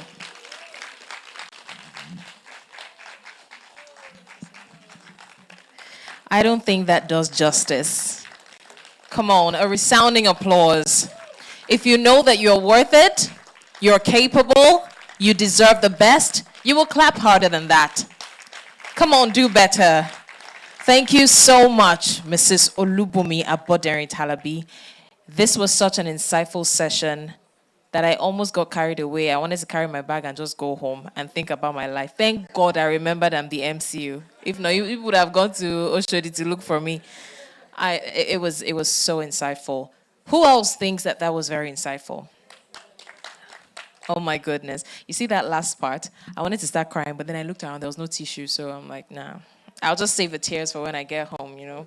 Yeah, just cry to motivate yourself. But very quickly, I mean, like I said, it was a very insightful session. Some of the things that stuck with me, she talked about physical wellness, of course, and, when she mentioned understanding your body and listening to your body, I don't know, my body has been giving me mixed signals. If only my body can just speak English. Like, why would you tell me you're hungry when you actually want to sleep? But I'll learn my body language, okay? She also talked about financial wellness. I would ask you to sing a song that reflects your bank account, but don't worry, sing it in your heart and just, think about what she said, but really make the right decisions. Leave Temu alone. Tell somebody to leave Temu alone. It's not you, it's the person behind you. Just say, don't look at anybody, just look straight and say, leave Temu alone. Leave Shane alone. Dirty December is coming. Don't dirty it all. Save some money. She also talked about intellectual wellness. She talked about improving cognitive abilities. Learn to learn. Be a lifelong learner. Leave GPT alone. She talked about emotional wellness. Learn to choose joy pragmatically. Also, social wellness. You were not designed to do life alone. So, set and well, everybody should get out. You need to learn, right? You were not designed to do. Look at someone and say, you were not designed to do life alone. Tell them I'm talking to you. And of course, mental wellness, spiritual wellness, environmental wellness, and occupational wellness. Thank you so much, ma'am, for that very insightful session. At this juncture, we want to appreciate our online audience. We see you and we know that you're here. We appreciate you being here. There will be a Q&A session right after all of the keynote speeches, and would like to ask that you put your questions together, maybe send them as a message. We'll collate them and we'll ask them, when we have the panel session. And same applies to everyone in the hall. Just note your questions, because once they're done speaking, there will be a Q&A session, so you can ask all the questions that you want to ask. But please don't ask, what do you do when your neighbor is beefing you? Find a solution to your problem. But do also note your questions. All right, very quickly, we'll be going to the next keynote address. That's keynote address number 2. Next up, ladies, the second keynote address will be given by a woman as beautiful as they come. She embodies transformation and tenacity. She's the founder of Shredder Gang, Nigeria's largest commercial health and fitness community, and a celebrated wellness advocate. Now, from turning her personal health journey into a national movement to being recognized among Nigeria's 100 most inspiring women and ranks Africa's top 100 female founders. Say, do am if easy. Say, do am if easy. Run am if easy. She's built a legacy around holistic healing, physical, emotional, and spiritual. Oh, and guess what?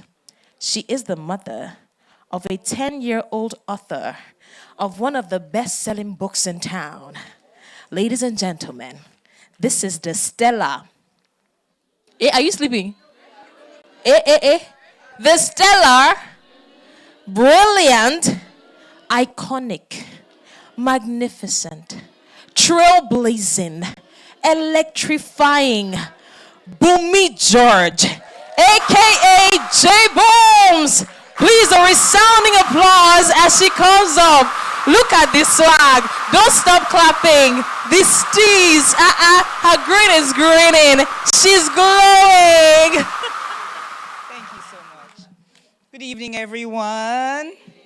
Good evening. Such an honor to be here. We're going to do something real quick. So I want your right hand up. You guys know put a finger down now. Okay, so we're going to play that game right now. So you have your 5 fingers up, right? So put a finger down if the first thing that comes to your mind when you hear wellness is a green smoothie, a spa day, or yoga. Okay? Put a finger down if you've ever worn your gym clothes all day without actually being active. Put a finger down if you believe that your grandmother had stronger bones than you, even though she didn't do Pilates. Put a finger down if you've ever skipped a checkup because you were too busy taking care of everyone else. Now, last one, let me see. Put a finger down if you've ever been sick and instead of going to the hospital, you went to Google. And they told you that you have cancer. How many people have this? Let me see with a show of hands. Amazing. Good evening again. It's such an honor to be here. Thank you so much for having me. It's always my pleasure to stand in front of women in particular and speak about something that is very passionate for me. Most of you might know my story. I used to be 130 kilograms, and I lost 55 kg in a 14-month period without any needles, without any surgery, pure changing my diet and exercising. You can give me a round of applause. I mean, losing 55 kg, a whole person. I'm sure somebody in this room is 55 kg. It's not easy. And not that I have anything against all the things that I said, but I like to say that this was as a result of willpower, and tenacity. So yes, thank you very much. So I'm going to be talking real quick on wellness and living healthy. Lots of times when women think about, wellness, especially when it comes to their health, the first thing they think about is weight loss. right? One of the questions I didn't ask you is put a finger down. If you've ever started trying to eat healthy and by Wednesday, you're like, I'll start again on Monday. Everybody, I wave like this. Exactly. So, today I'm going to take you on a little journey and I want you to follow me closely because I'm not only going to be talking about weight loss today, I'm going to be talking about healthy living as a woman. Because most times women take care of everybody but themselves. So, yes, you're buying the fruits in your house, you're making the salads, but guess what? You're not eating it. Maybe you're forcing your children to or your partner to, and then what happens to you? So that is what happens to most women. But thank God for initiatives like SHEglows, where you get the evening to yourself to think about you and everything that matters to you. Are my slides up, please?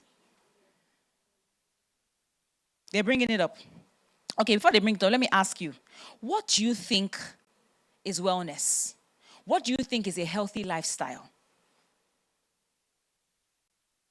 If you have your journal, you can write it down.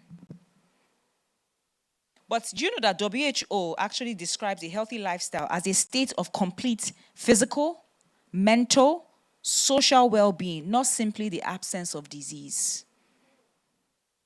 So for many people, you say, well, I'm not sick, or I'm a size 10.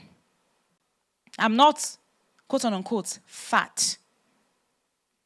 But by this definition, on a scale of 1 to 10, where would you rate yourself?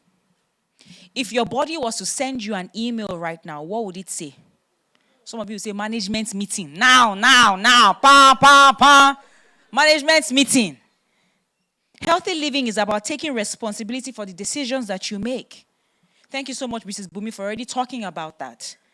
I'm making smart choices for today and for the future. So I'm not coming here today to tell you that you must change everything that I'm going to say. But I want you to think about the things that and the choices that you're going to make after today. Staying healthy leaves you looking and feeling good, gives you bursts of energy, reduces risk of disease based on the choices you make. So good nutrition, say good nutrition, daily exercise, adequate sleep. Adequate sleep. Okay, let's park there. How many hours do you sleep a night? How many hours, ladies? Why? Why are you sleeping 5 hours? 9. I need your life, oh. Who is that? Who sleeps 9 hours? I need to come to your house so that we can sleep. But you need to understand that you need to be getting adequate sleep. For many women that have issues with their belly, do you know that that's linked to your stress level? We're going to talk about that. So you say, J Booms, I just don't know what's going on. My stomach is not coming down. You're not sleeping, my good sis. You're not sleeping. So now let's go on quickly because I know I only have 30 minutes. So a healthy diet means eating a variety of foods that maintain. I would have loved to see this on the screen so you guys can see all my pretty slides. A healthy diet means eating a variety of foods that help and maintain or improve your overall health. Support growth, repair tissues. It provides you with adequate energy without leading to overnutrition or undernutrition. I need us to understand something. Eating healthy is not punishment. And people, you eat, maybe you have like a salad for lunch, or are you on a diet? A diet is a way of eating. We have turned that term into something that is a bit negative. Don't you think? Or are you on a diet? The way you eat now is a diet. So we need to understand that and remove that connection, that mind connection that connects food with your emotions. So you're upset, you eat. You're angry, you eat. You're hungry, you eat. You're pissed, you eat. You are tired, you eat. You are excited, you eat. When was the last time you said to yourself, oh, I just feel like eating pounded yam with a goosey soup with some good old tender goat meat? Some people are looking at me like, don't go there. But the truth about it is, we have made food a reward. Food is fuel. Your body is a machine, an intelligent machine. And you must give it exactly what it needs so that it can function properly. Say it with me. Food is fuel. Food is fuel. Food is not a reward. Some of you are looking at me and not happy. But I have to tell you the truth. Because when we look at food as a reward, that's when we find ourselves overweight or underweight. So have you noticed that everything that you want to do, sometimes, some type of celebration, it revolves around food? It's your birthday, oh, let's go to a restaurant. You got a promotion at work, oh, let's go and eat. You have a breakup, someone serve you breakfast. You say, let's go and eat. Everything, let's go and eat. So I think, so I say, we're here, let's eat. So I think for us, it's good to remove that. That's when you start to become disciplined. I tell people all the time, discipline is like a muscle. The more you exercise the muscle, the stronger you get at it. I did not wake up one day and was disciplined. It's every day. I go to a wedding today. It's not everything that passes by that I must eat. Clock it. Oh yeah, clock it. Clock it. Clock it. Cocktail comes, you drink. Small chops, you eat. Amala, you eat. Chinese, you eat. Pizza, you eat. Hamburger, you eat. In this your small stomach. So you need to be able to tell your body sometimes, no. And the more you put your body under, the more it responds to you the next time. So it's not every time I see something that I eat. I went for a 10-year birthday last week, and there was all manners of things. And I just thought to myself, I'm not hungry. Yes. Honor your body. Begin to understand. Only when I'm hungry. Who came up with this eating 3 times a day? Do you know what I found out? I've worked with over almost 100,000 individuals in the last 14 years. Women eat more than they should. We eat more than we should. Eat when you are hungry. When you are full, stop. Your body is always talking. Are you listening? I want you to repeat after me. My body is always talking. I must listen to my body. Your body is giving you so much data every day. It says, you know, when you eat beans, I get bloated. Is it possible you don't eat beans as much as you do? When you sleep 4 hours a day, the next morning I'm cranky, I'm tired, and I'm reaching for everything sugary. So your body is talking to you every day. If something changes in my body today, I'm going to know. But most women, we don't know. Because we're not paying attention to our bodies. From today, you must start to think about what happens to me after I eat something. So after you eat pounded yam and egusi soup, what's the next thing now? Sleep. Or you find out, after I eat certain types of food, if I eat dairy, something happens to my skin. If I eat dairy, something happens to my belly.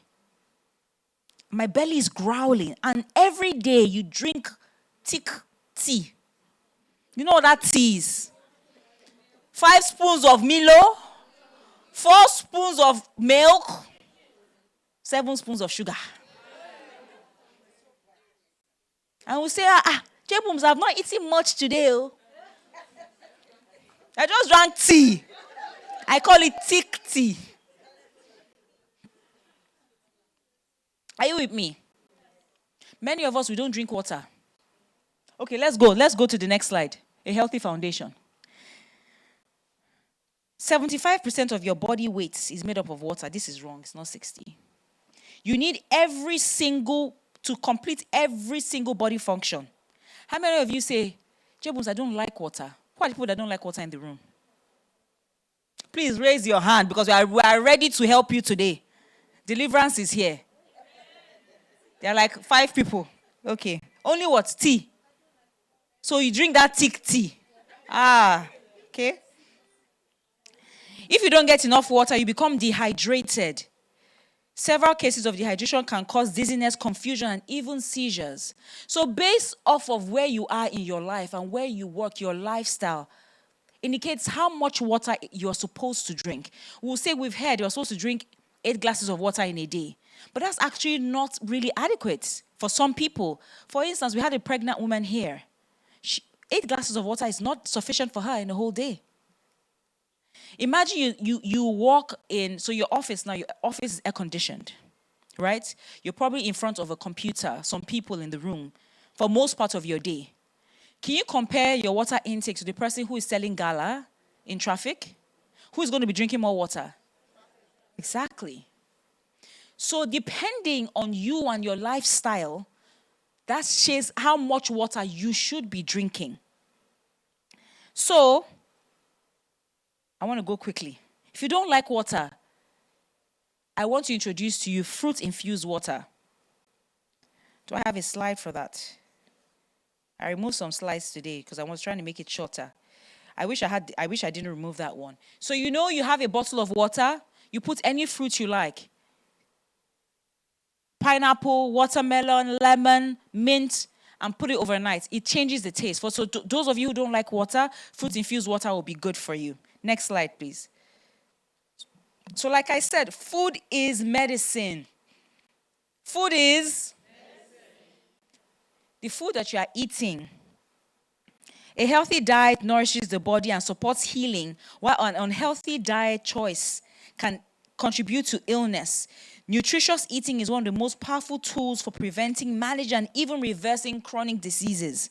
Regular consumption of high processed foods, which are high in refined sugars, trans fats, additives, and artificial sweeteners, are poisons that can trigger inflammation and disrupt gut health. I think it's about 7 years now, 8 years, I stopped dairy products. Because you think about it, why am I drinking milk from a cow? Which other animal on the face of this earth is still drinking milk?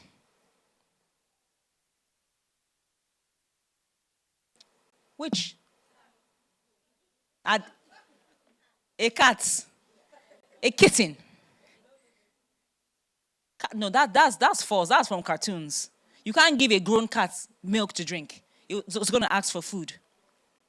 So ask ourselves, that's why when food comes into your body, when it gets into your gut, it doesn't know what to do with it. And then you're inflamed. There are many people who come to me, excuse me, and they say, J-Bones, my stomach is horrible. And I just look at them and I laugh and I say, are you sure you can help me? I say, of course I can help you. I can help you. And under 2 weeks, we clean out their pantry and their stomach is flat. And they're like, what happened? There are triggers in your pantry.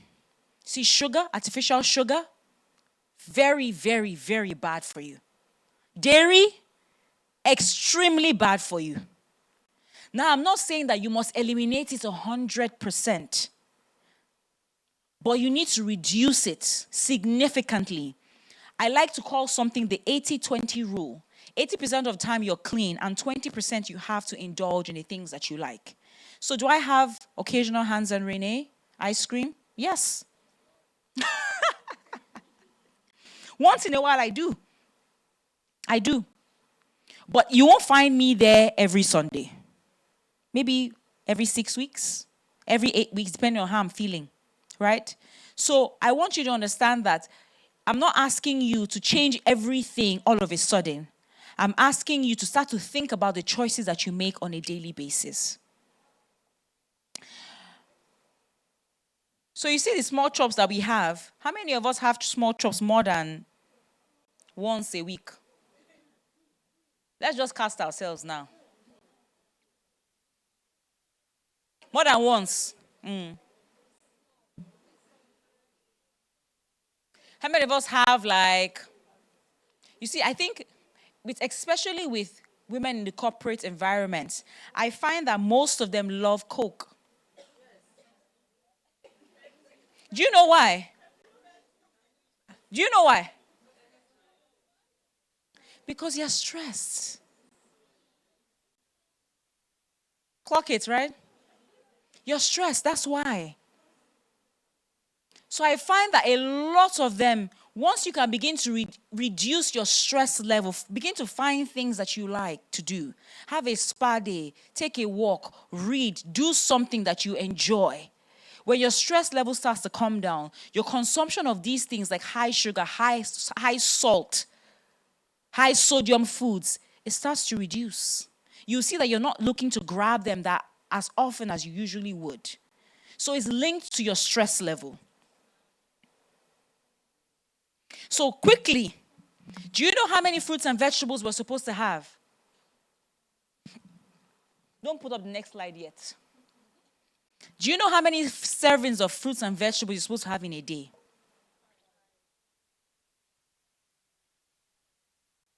You know, 5 to what? Some people are using ChatGPT. It's 5 to 9. How many in a day, not in a week? How many people actually have 5 to 9 servings of fruits and vegetables every day? With a show of hands. Nobody. I had a gift for that person. It's over. So the amount of fruits and vegetables that you need to eat depends on your age, sex, level of activity, health conditions. Daily recommended fruits and vegetables, 5 to 9 servings.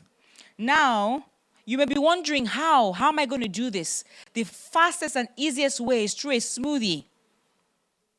But understand that there is a way to make a smoothie. So you might be wondering, that's a lot of fruits and vegetables every day. How am I going to get that in? Can you take my slides to building your smoothie? Some people just add like everything and call it a smoothie. Nope. Did you know there's actually a way to create a smoothie? Next slide, please.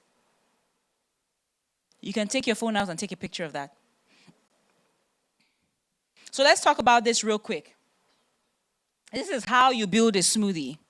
So first of all, you have to have your base.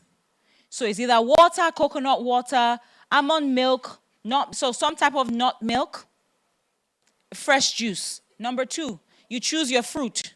So your fruit is the 3 cups. You can have banana, berries, or whatever fruit is in season. I love to use whatever fruits are in season in Nigeria. Nigeria is full of so many exotic fruits.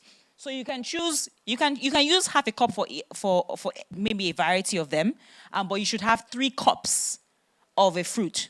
Number 3, 2 cups of vegetables, your greens. So it can be spinach, it can be ugu, it can be kale, it can be arugula, it can be cucumbers. And then you come to number 4, which is very important. It's superfood. Chia seeds, ginger, flax seeds, avocado, whatever it is that you have available to you. And then, number 5, blend and enjoy. So this is the right way to actually build a good smoothie. A smoothie is not just a combination of different fruits and vegetables. And I need to move quickly. Please, how many minutes do I have left? Another way is salads. I know we say salads are boring. The way we make them are boring. The way we make them are boring. When you add your vegetables, add nuts, add chia seeds, add some fruits to your salads. Make it hearty. Make it enjoyable. The reason why you don't like a salad is because it's boring. If I make a salad for you, girl, you're going to love it. I should make it for you. So you see here, you have a shrimp salad. This one you have an avocado and you have a chicken breast salad. So we need to start being adventurous with our foods. Some of us are so used to eating the same things over and over again. Step out of your comfort zone. Step out of your daily rice and stew. Step out of your daily yam and egg. This weekend, decide, you know what? Maybe I'm going to make a salad for the whole week. You can do that if you have good electricity. Can we move to the next slide, please? Per day? No, so you can actually do it on a Saturday and meal prep and put it in your fridge if you have good electricity. If not, you probably have to make it every morning or when you come back from work. So you see, me, I enjoy myself. When mangoes are in season, oh, I enjoy my mangoes. Right now, I have my freezer full of mangoes. So I'm going to have a mango smoothie or a mango salad for the next year until it's mango season again. I plan ahead. So you always come to my house, you will always find fruits in a Ziploc bag. Always. Nothing goes to waste. So always plan ahead. You see the thing about discipline as well. Discipline plans ahead. Discipline thinks ahead. Next slide, please. Now, this one is very important because most people, we make a healthy salad and we down it with the dressing. So I want you to take a picture of this as well. This is a vinaigrette dressing. I know you're probably going to think, oh, it's not nice. Trust me, you're going to love it. And for those of you, if you're like me and you like a ranch type of dressing, you want to add 1 or 2 tablespoons of Greek yogurt. If you like a ranch, if you like the ranch dressing. If you want a little bit of maybe more sugar, just add a little bit of honey or stevia if you have. Agave. Did you take a picture of it? Are you going to try this? And come back and tell me that you thoroughly enjoyed it. You see, the kick for me always is the Cameroon pepper. So you want to add that. I always like, that little bit of heat. Very, very important for me. Next slide, please. You know how we cook and we make everything, we down everything with oil. Do you know we actually don't need as much oil? So try to reduce the level of oil in your foods. Because oil as well causes inflammation. Okay? Next slide. Now let's get into snacking. Because for some people, they actually would say, J-Bones, I have not eaten today. I don't even eat that much. But I ask you, okay, so just tell me, make a list of everything you've had today. They'll tell you, I had thick tea in the morning. I had plantain chips at my desk. I had a handful of granuts. When I was in traffic, I bought something, maybe gala or whatever. And they say, but you know what? Maybe when they go home, they pinched out of their children's meat pie. And they will now tell you, I have not eaten today. That's what you call mindless eating, mindless snacking. So you actually have to tell yourself, sit down, let your body register that you're eating. Mindfulness. And for those of us who are young moms, when your children don't finish their food, please don't go and eat it. That is the weapon fashioned against your waist. Put that food away. Throw it away. I know our mothers taught us to not waste. I understand. Then don't serve that much. Because for most people, they're eating their own, they're eating their child's own because they don't want it to waste. But you're not a trash can. You're not a trash can. So let's change that. So for snacking is very important as it helps to maintain energy level, prevent overeating, enhance performance, support metabolism, and improve nutrient intake. Examples: nuts, peanuts, cashew nuts, almond nuts, walnuts. Now, I'm not saying that it's healthy so you can go and eat one bottle. That's another thing. So even if you're going to eat healthy, you must always still practice portion control. Moderation is key. Very, very important. Because nuts are very high in calories. As much as they're good for you, they're very calorie heavy. So just a handful of peanuts can be almost 500 calories, if not more. You understand? So you have to be careful. Carrots and cucumber slices. So you see all these things that I'm saying to you, you have to prep it. You have to decide that this is something I'm going to do. A parfait. How many of us like parfaits? Yes. No, don't buy the big one, no. Buy a good size. Or when you buy, try not to finish. One thing I tell myself all the time, if I go somewhere or they serve me food at home, I don't have to finish it. You know that's learned. You hardly find a baby who overeats. But over time, because you don't want to waste food, and let's try not to do that with our children. We know some children don't like to eat, but don't force them. You must finish this food I gave you. Because then you're now training them to overeat. When a person is full, they're full. So most of the time, a lot of us, we're full, but we keep going. Because we've trained ourselves over time to ignore those cues. And until you can't breathe, then you know you're full. So, apple slices with peanut butter, lovely snack. A boiled egg, a piece of fruit, dark chocolate. I didn't say milk, oh. Dark. Next slide, please. I'm not going to go over this. You guys know this already. Next slide. Okay, they want to get a snap of it. Can we just go back one more?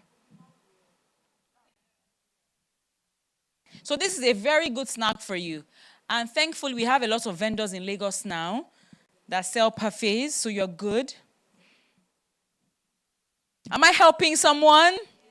Are we happy about this session? Yes. Yay. Are we good? Yes. Okay, let's move on, please. Now, this is the one people love to hate me for. Exercise. People tell me all the time, Bumi, I can do anything you want me to do, but you see this exercise, leave it out. Leave it out of it. I'm not interested. And I tell them all the time, for you to live an optimal, healthy lifestyle, you must exercise. And it's not that much.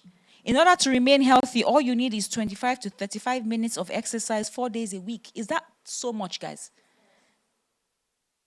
If today you went to the hospital and the doctor told you that if you don't work out every day for the next 1 year, you die, would they beg you?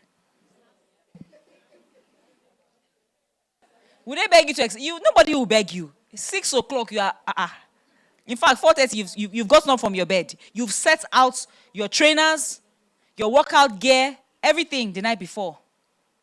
But it's because it's not a priority. But you actually know that you are actually harming yourself when you don't prioritize exercise. So I tell people all the time, it's not about going to the gym. Some of us don't like the gym. You don't need to go to the gym. Find something you like to do. Dance. Put on some music with your children. Dance for 35 minutes. You're killing 2 birds with 1 stone. You're bonding and you're exercising. Burning fat. Next slide, please. I'm almost done. So whatever it is, HIIT, swimming, Zumba, strength training, what's important is that you stay consistent. You stay consistent. And are there women in the room that are over the age of 35? I skipped the other parts because, can you go to strength training? I skipped the other parts because I don't think it's as important as this point. A lot of women feel like when they lift weights, they'll get bulky. But that's false. Because the hormone responsible for that, you don't have as much, which is testosterone. So it's impossible for you to get bulky. That's most people's fear. But you have to understand that your muscle is your longevity organ. That is what's going to help you in your old age. You need to be able to pick up weights. So a woman is supposed to be able to pick up, like in dumbbells, 70% of her body weight. What that will indicate is that when you're in your 70s, it means that you're going to be able to walk up a flight of stairs without aid. You're going to be able to open a jar without any help. So you see what Mrs. Bumi was talking about and why she's telling her staff, let me carry this, let me do this, is because she's thinking about the future. You don't want to be in a wheelchair. You don't want to be a pain to the children that you love. You want to take care of yourself. Very, very important. So your strength training is so key. It's more important to me than cardio. Yes. So you build yourself. You build yourself. You start with 5. You continue with 10. You find that you can actually do it. There's this walk called farmer's walk. And then if you carry 25 on this hand and 20, you can do it. You can build yourself up to getting that way. Yes.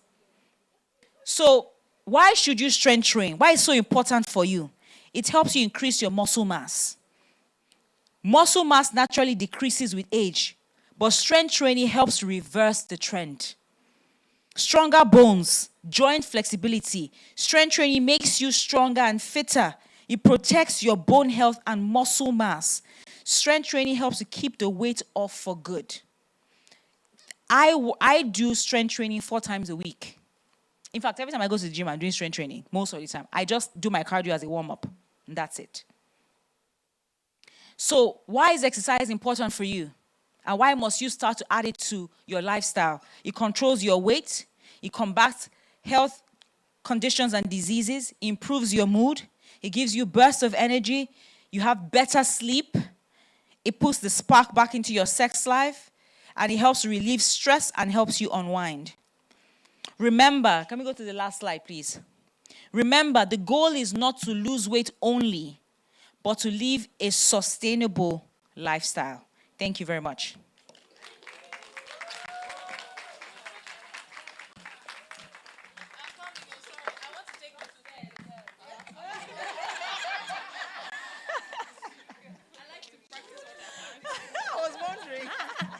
A round of applause, please. Wow. Look at your neighbor and say, there's work, oh. There's work, oh. All of you snacking on a bar in the middle of the night. There's work to be done, oh. Girls' night out, and instead of popcorn is a bar and different kinds of swallow. Wow. Please, one more time, a resounding applause. Whew. I want to declare that I'm going on a fast from now till May, June. Yeah, it's a serious thing, oh. It's no joke. So if you have any prayer points, send it my way. I don't want to waste this fasting. Wow. But that was really insightful. That was insightful. Who here is going to do better going forward? Look at your neighbor and say, do better. Say, do better. You know that while J Booms was speaking, I was so inspired, and most times when I'm inspired, I eat. But now, all I can hear is, you're happy, you eat. You're angry, you eat. So I'm going to have to watch how I eat. So this inspiration now, I'll just go and make it. But before I finish making the parfait, the inspiration has gone. We'll work on it. We'll work something. Say we'll work something out. Look at your neighbor and say, we'll work something out. Thank you so much, J Booms, for that. That was really insightful. I feel like a new person. I've not even started yet, but I feel like I've lost weight. That's what inspiration does to you. Don't worry. When I look in the mirror, I'll realize it doesn't work like that. But right now, I feel inspired. Thank you so much for that. Thank you so, so much. All right, we don't want to waste any time, so we'll just be going straight to the third keynote. But in the meantime, look at someone beside you and say, you were made for more. You were made to do more. So make intentional decisions. Their voice is going down now. Be intentional about your life. All right. Ladies, for this one, I am sat. The third keynote we'll be having very shortly. Our next speaker. Are you tired? Are you tired? Should we continue? So I need to feel the ginger, okay? Our next speaker is the embodiment of strategic elegance. A global voice in communications and executive coaching. This person has led multi-million-dollar campaigns for Viacom Africa, home to MTV Base and Nickelodeon, using storytelling as a tool for transformation. Certified by Wharton and Marshall Goldsmith. Even if you don't understand, just be doing and principals of the Civility Institute of Nigeria. I say if you don't understand, just don't fall my hand now. She's also the visionary behind the Transform Her initiative, empowering over 1,000 women to rise into leadership by 2030. Ladies, this person is dynamic, inspiring, dazzling, formidable, visionary, spectacular. Join me as I welcome Ifeoma Williams. A resounding applause, please, as she comes up stage. Look at the blend of colors. Her skin is skinning.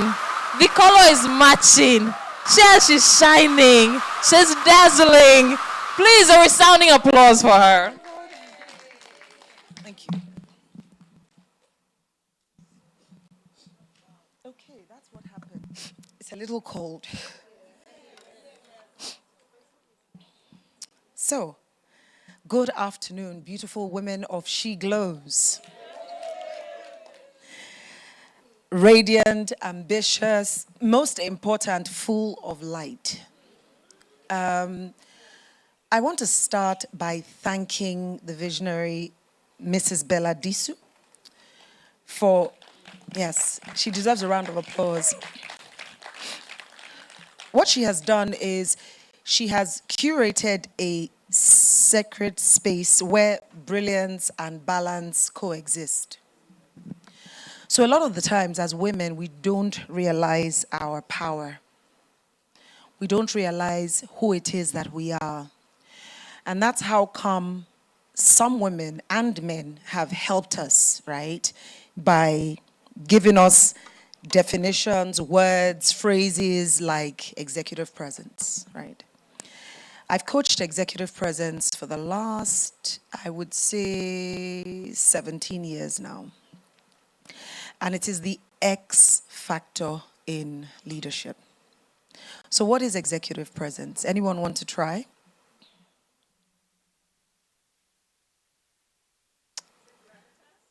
Yes, it's gravitas, which is the pull. Yes. Anyone else? So what I did was I had so much to tell you. And because there's a panel session after this, I thought I'm going to speak, right, and read from my notes and pour into you, tell you as much as I can, and then during the panel session, we'll discuss. Shall we do it that way? Okay, fantastic. Now, every time I enter a room like this, I feel the energy before I look at any face. And the truth of the matter is that I've learned over time that commanding a room has less to do with loudness, with volume, but more to do with vibration, the energy that you carry. One of the components of executive presence, even before I get to the definition, is style. When you hear the word style as a woman, what do you think of? Appearance, the way she looks, right? But style is much more than appearance.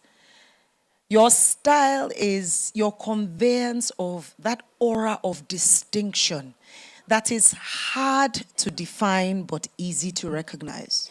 Have you ever seen a woman and you just say, this J Booms, I don't know, Sha, but she's just stylish. She just has style.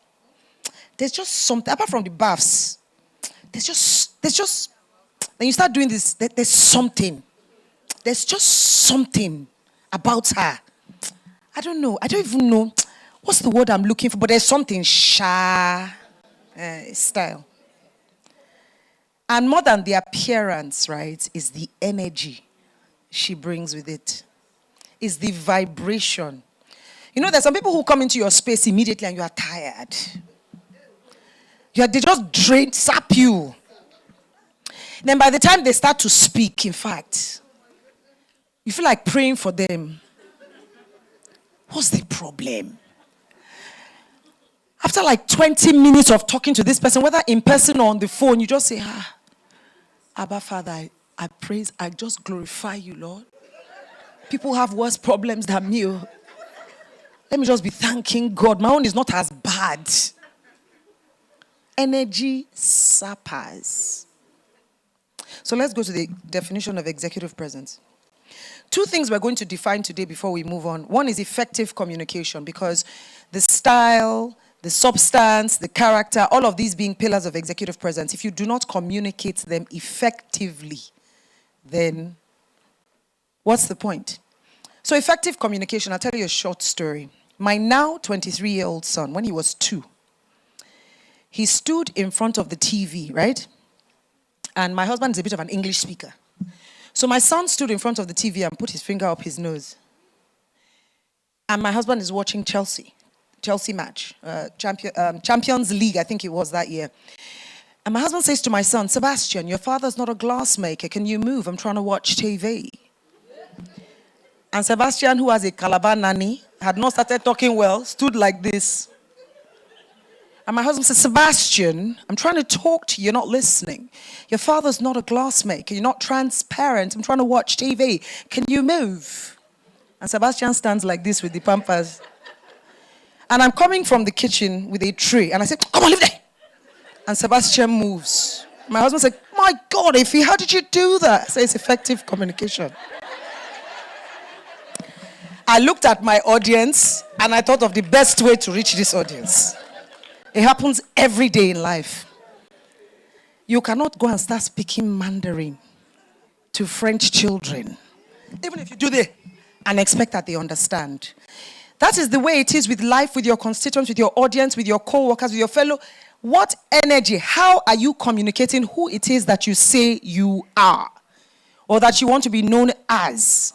So, executive presence by the world's renowned #1 executive presence coach. Her name is Sylvia Ann Hewlett.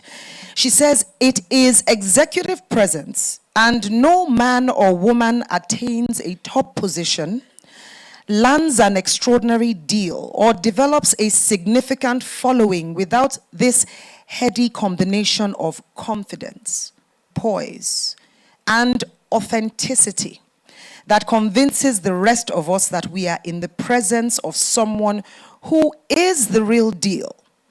It is an amalgam of qualities that telegraphs that you are in charge or that you deserve to be. It is not your position of authority that makes you a leader or somebody worthy of influence. It is how you carry yourself. And there was one word that the first speaker, Lady Bumi, used. She said, alignment. If you are not aligned as a woman, you cannot communicate it. You can fool some of the people some of the time. All of the people some of the time, but not all of the people all of the time. If you are not well from inside, if you are not confident in yourself, you will mirror it to your audience. And so, today we talk about executive presence, but I want to go beyond the corporate language, because at its core, executive presence is the art of being deeply well, emotionally, mentally, and spiritually, so that your wellness is that which becomes your authority. Presence is energy, not ego. Many people mistake presence for performance, as if confidence were something you wear or rehearse or announce. But true presence is quiet. It's an alignment between who you are, what you believe, and how you show up. When you walk into a room in full alignment, people don't just notice you, they feel you. Remember what we said about energy. Your posture speaks before your mouth does. Your calm becomes contagious. Your energy communicates safety, confidence, and clarity. And ladies, this is what gives you your influence, which is the X factor. So there's some people in your community, just from the way they speak, they draw you in. Just from the way they are, they draw you in, they influence you. Do you know, on my vision board, right, I have different women who, I aspire to be like, who have different qualities. Even Michelle Obama's arms are on my vision board. Yes, I wanted my arms to be toned like that. But more seriously, there are women, even your peers, who you look up to, who you admire, even if secretly. There's something about this woman. Is it the way she runs her home? Is it the way she deals with chaos? And you are drawn. But there are other women who are in leadership or higher positions than you that you have to obey and do their bidding just because of their office. Not because you want to be like them. That you are in a position of authority doesn't make you a leader. Doesn't mean you are wielding influence. In whatever sphere you are or office, you can wield influence. And that is the X factor. That is the juice in executive presence. Excuse me.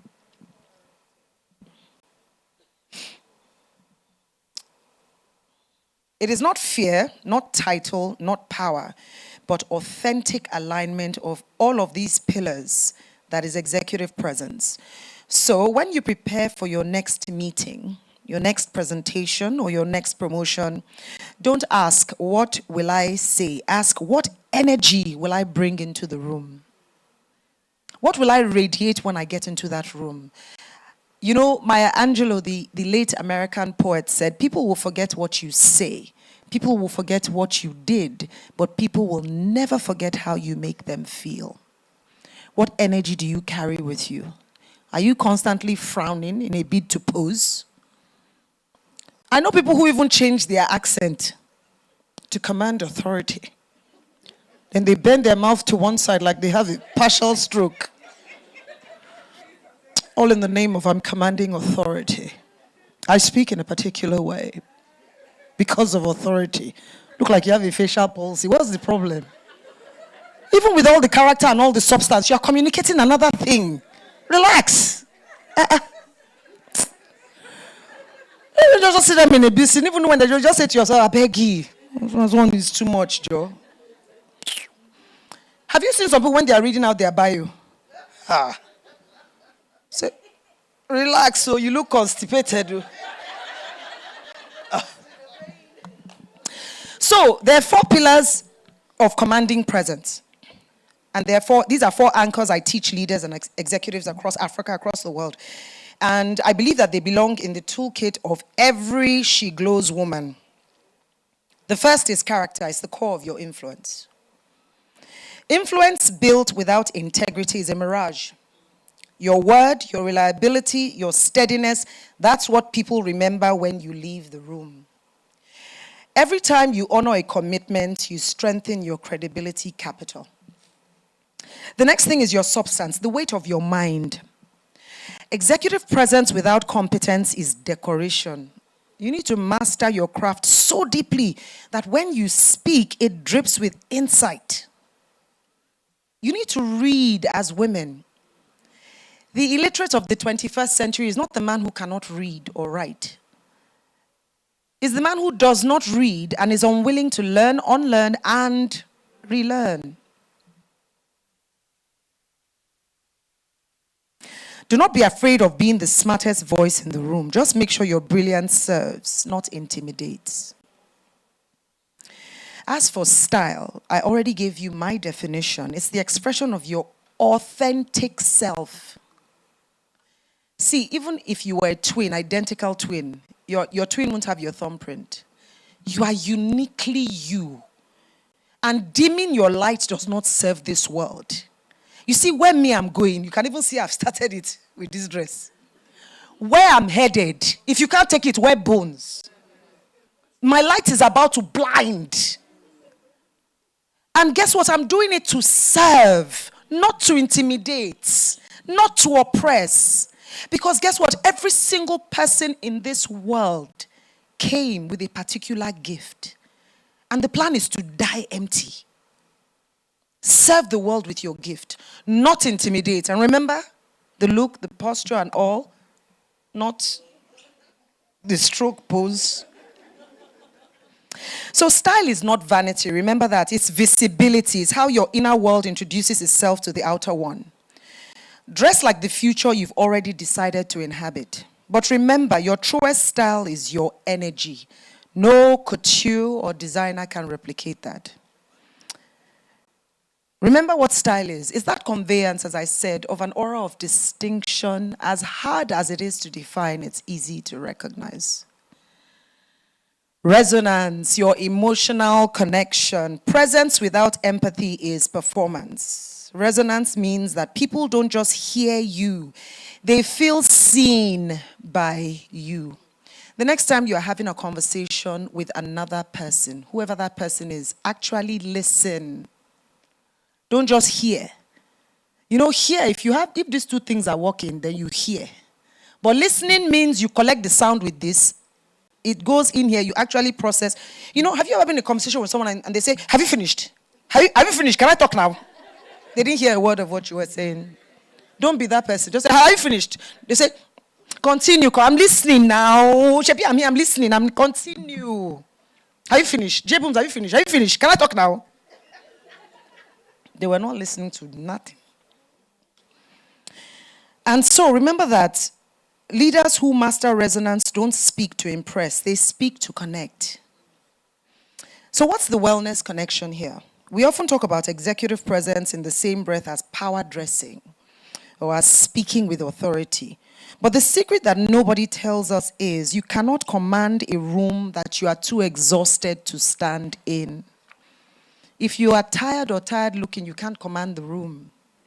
So wellness is the foundation of influence. A woman who is centered, emotionally rested, spiritually rooted, mentally hydrated walks differently. She glows differently. Clock it. And that glow is not from makeup, it is from peace.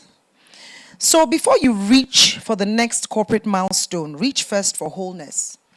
Because when you are well, you are magnetic. When you are whole, you are unstoppable. Influence should go beyond titles. The real measure of leadership is not how many people report to you. It's how many people are transformed because of you. Influence is quiet but consistent impact. It is the intern who starts believing she can be CEO one day because she saw you walk into the boardroom with grace and not aggression. It's the colleague who learns courage by watching you handle pressure with restraint and dignity. You are not commanding rooms. You are shifting atmospheres. You are a force. That's what you've come to do. As we leave here today, I want you to remember this. Your voice is not too much. It's your instrument. Your calm is not weakness, it's your crown. Your story is not over, it is your signature. So the next time you walk into that room, boardroom, ballroom, or even your own living room, walk in as a well woman, not a weary one. Take care of yourselves. Walk in as one who understands that her glow is her growth and her growth is her gift. The truth of the matter is that you cannot serve from an empty cup. You can't fill another cup from an empty cup. My two boys, let me just teach you a trick. Right now, they're both graduated, 23, 21, big men. I was saying to my fellow speakers, I'm trying to beg the younger one to come home for Christmas. I was proud when he said, instead, I'll buy your ticket to come. But the truth of the matter is when they were younger, even when I was country manager for Viacom, I used to bribe them. Just say, Sebana, like, come. You know what? I'll buy this for you. I'll give you this. I'll give you that. But mommy has to go away for a few days. Up until COVID, my sister here would tell you, there's a health farm in Spain. I saved up to do it. But there's a health farm in Spain. It's called SHA Wellness. It's in Alicante. My treat to myself, after eating nonsense at Christmas, every January, yes, towards the end, J-Boom's confession, I go to SHA for 10 days. No husband, no child, nothing. When I'm having my Pamol bath every 2 weeks, I used to drive my children out of the... It's mommy time. I used to pay my boys. If you don't save mommy for 2 hours, I'll give you 1,000. Don't even save mommy. Don't even come near my room. For 2 hours, I'll pay you. Do you know what? This one was a bit bad, but I would say to my older son, I'll let you play Street Fighter if you don't call me for the next 3 hours. You have to buy your time as women. You have to be well. J Booms will tell you, especially if you have 2 sons like me. My son carried 1 bag one day. Sebastian, what are you carrying? This bag is upside down. He said, Mommy, no, it's upside up. It's Transformers. Anyway, the truth of the matter is you have to be intentional about taking care of yourself. So I operate different bank accounts in Nigeria. I have one that is travel and wellness. So whatever money I make, after I've removed the one for investments, my GT account is lifestyle. But I have, my Providus account is travel and wellness. And that travel and wellness is not travel and wellness of me and husband. It's for me alone. Because having been married for 25 years in April, I've earned it. Yes. So we can still honeymoon together. But guess what? I need me time. Where I'm doing nothing but sipping on pina coladas and sometimes staring at white walls. Then deep breathing, like Lady Bumi taught us, which is another thing that you should learn to do. Do you know that a lot of people, when you tell them breathe in, breathe out, you know what they do? They do this. And they breathe out. That's shallow breathing. You didn't breathe in anywhere. Breathe in. Breathe out. Breathe in is lateral. It should be here. Expanding here. Out. These are things you should actually, as funny as it is, take time to learn. And so I'm going to close with another joke, right? That this really happened when I was in law school. And so I got married on the 28th of April 2001, and I resumed law school on the 30th of April 2001. So there was no honeymoon. So during law school, I fell pregnant with my first son, with Sebastian. And so there was this guy called Babati J. Law school was his 4th degree.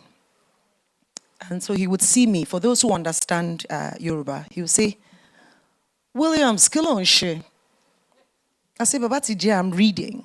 He would say, le ma kawe bi plebia, kuma shebi artisan. Stratini law school. All that is strategize. Why they zooming? Papa TJ will come again and say, William, skill on shit.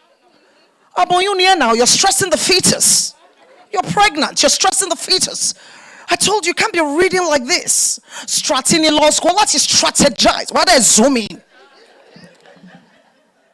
So the results came out. You know, law school, if you fail 1 exam, you receipt. If you fail 2, you write, Baba TJ failed the whole 6. We say, Baba TJ, Kilo Shele, Kilo, what happened? How come you failed? He said, analytical mind, Nimoni, they were intimidated by my answers. Which is true in a sense, because law school is cram school. Yeah. So, ladies, remember that you are that woman who glows. And when a woman in a home, in an office, wherever, only when a woman truly glows does she begin to grow. Thank you very much. Yeah, I told you about Baba TJ because I want you to strategize and do what? That's right. Thank you so much. Come on, you can do better than that. Wow. Ladies, it's time to strategize and what? Strategize and what? But sure, I don't fail. Thank you so very much. This was a very, very spectacular and insightful one. Don't worry, I didn't almost go home this time. I was clocked in. Thank you so much. Thank you so much. Once again, strategize and what? More. There's a lot of work to do. Turn to the person sitting next to you and say, there's a lot of work to do. So I've added something else to my to-do list. That's travel and wellness budget. Eh, no, I'll do it. It's just that for this year, I can travel to my village, but then I'm still traveling. Travel is travel. It's not travel. If I can't leave my house, I'll travel to my room. It's still travel. Travel and wellness budget.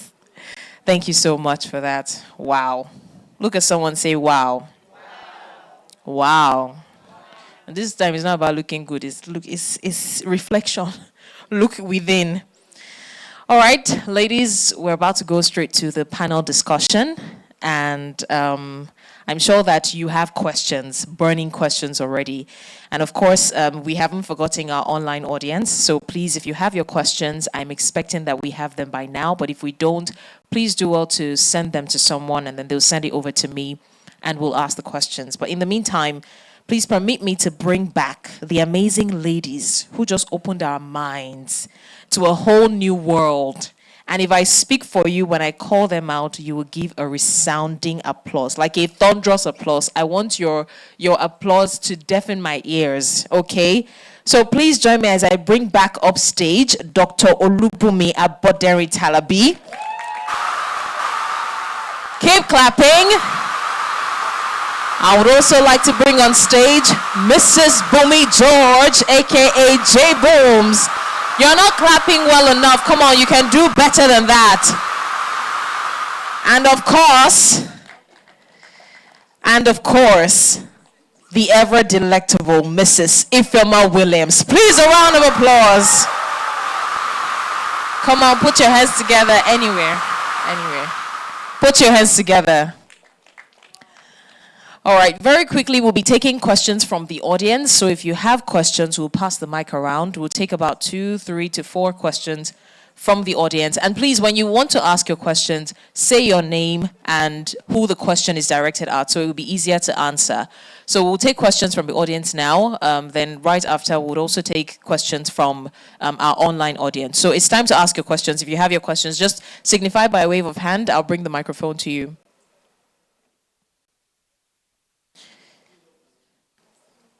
Are you guys still processing it?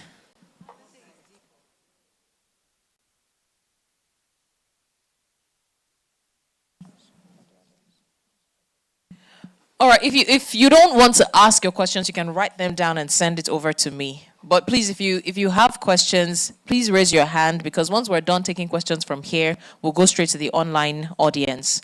Are you raising your hand? Okay, let me bring the microphone to you.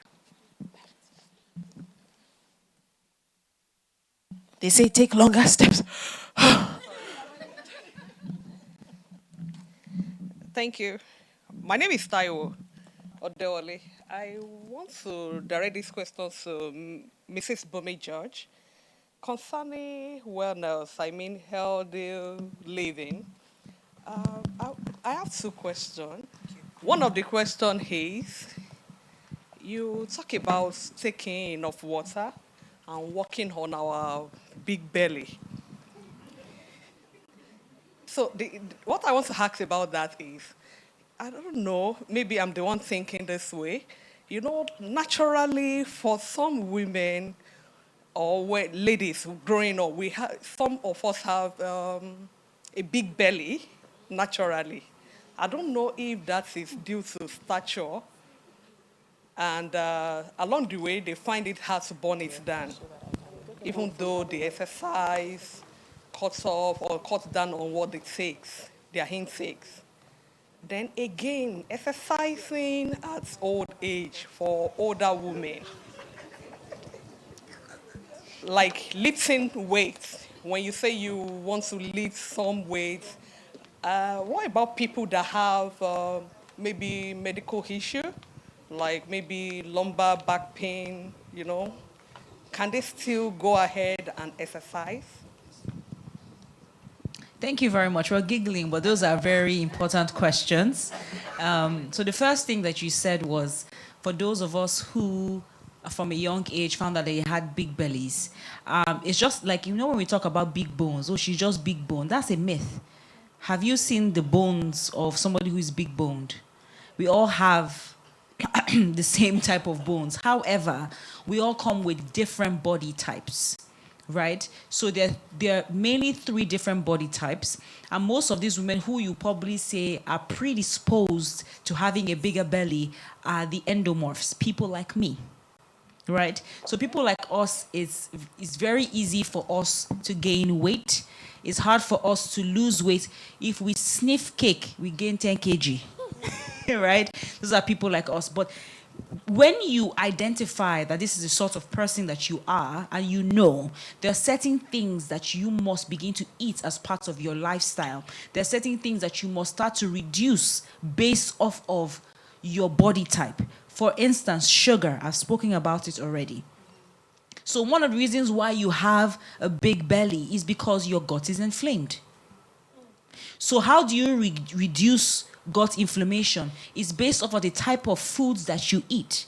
So lots of sugar, lots of trans fat, lots of dairy products, they're going to inflame your gut. So if you're always eating cakes, ice cream, biscuits, lots of soda, you're going to find out that your stomach is going to be big.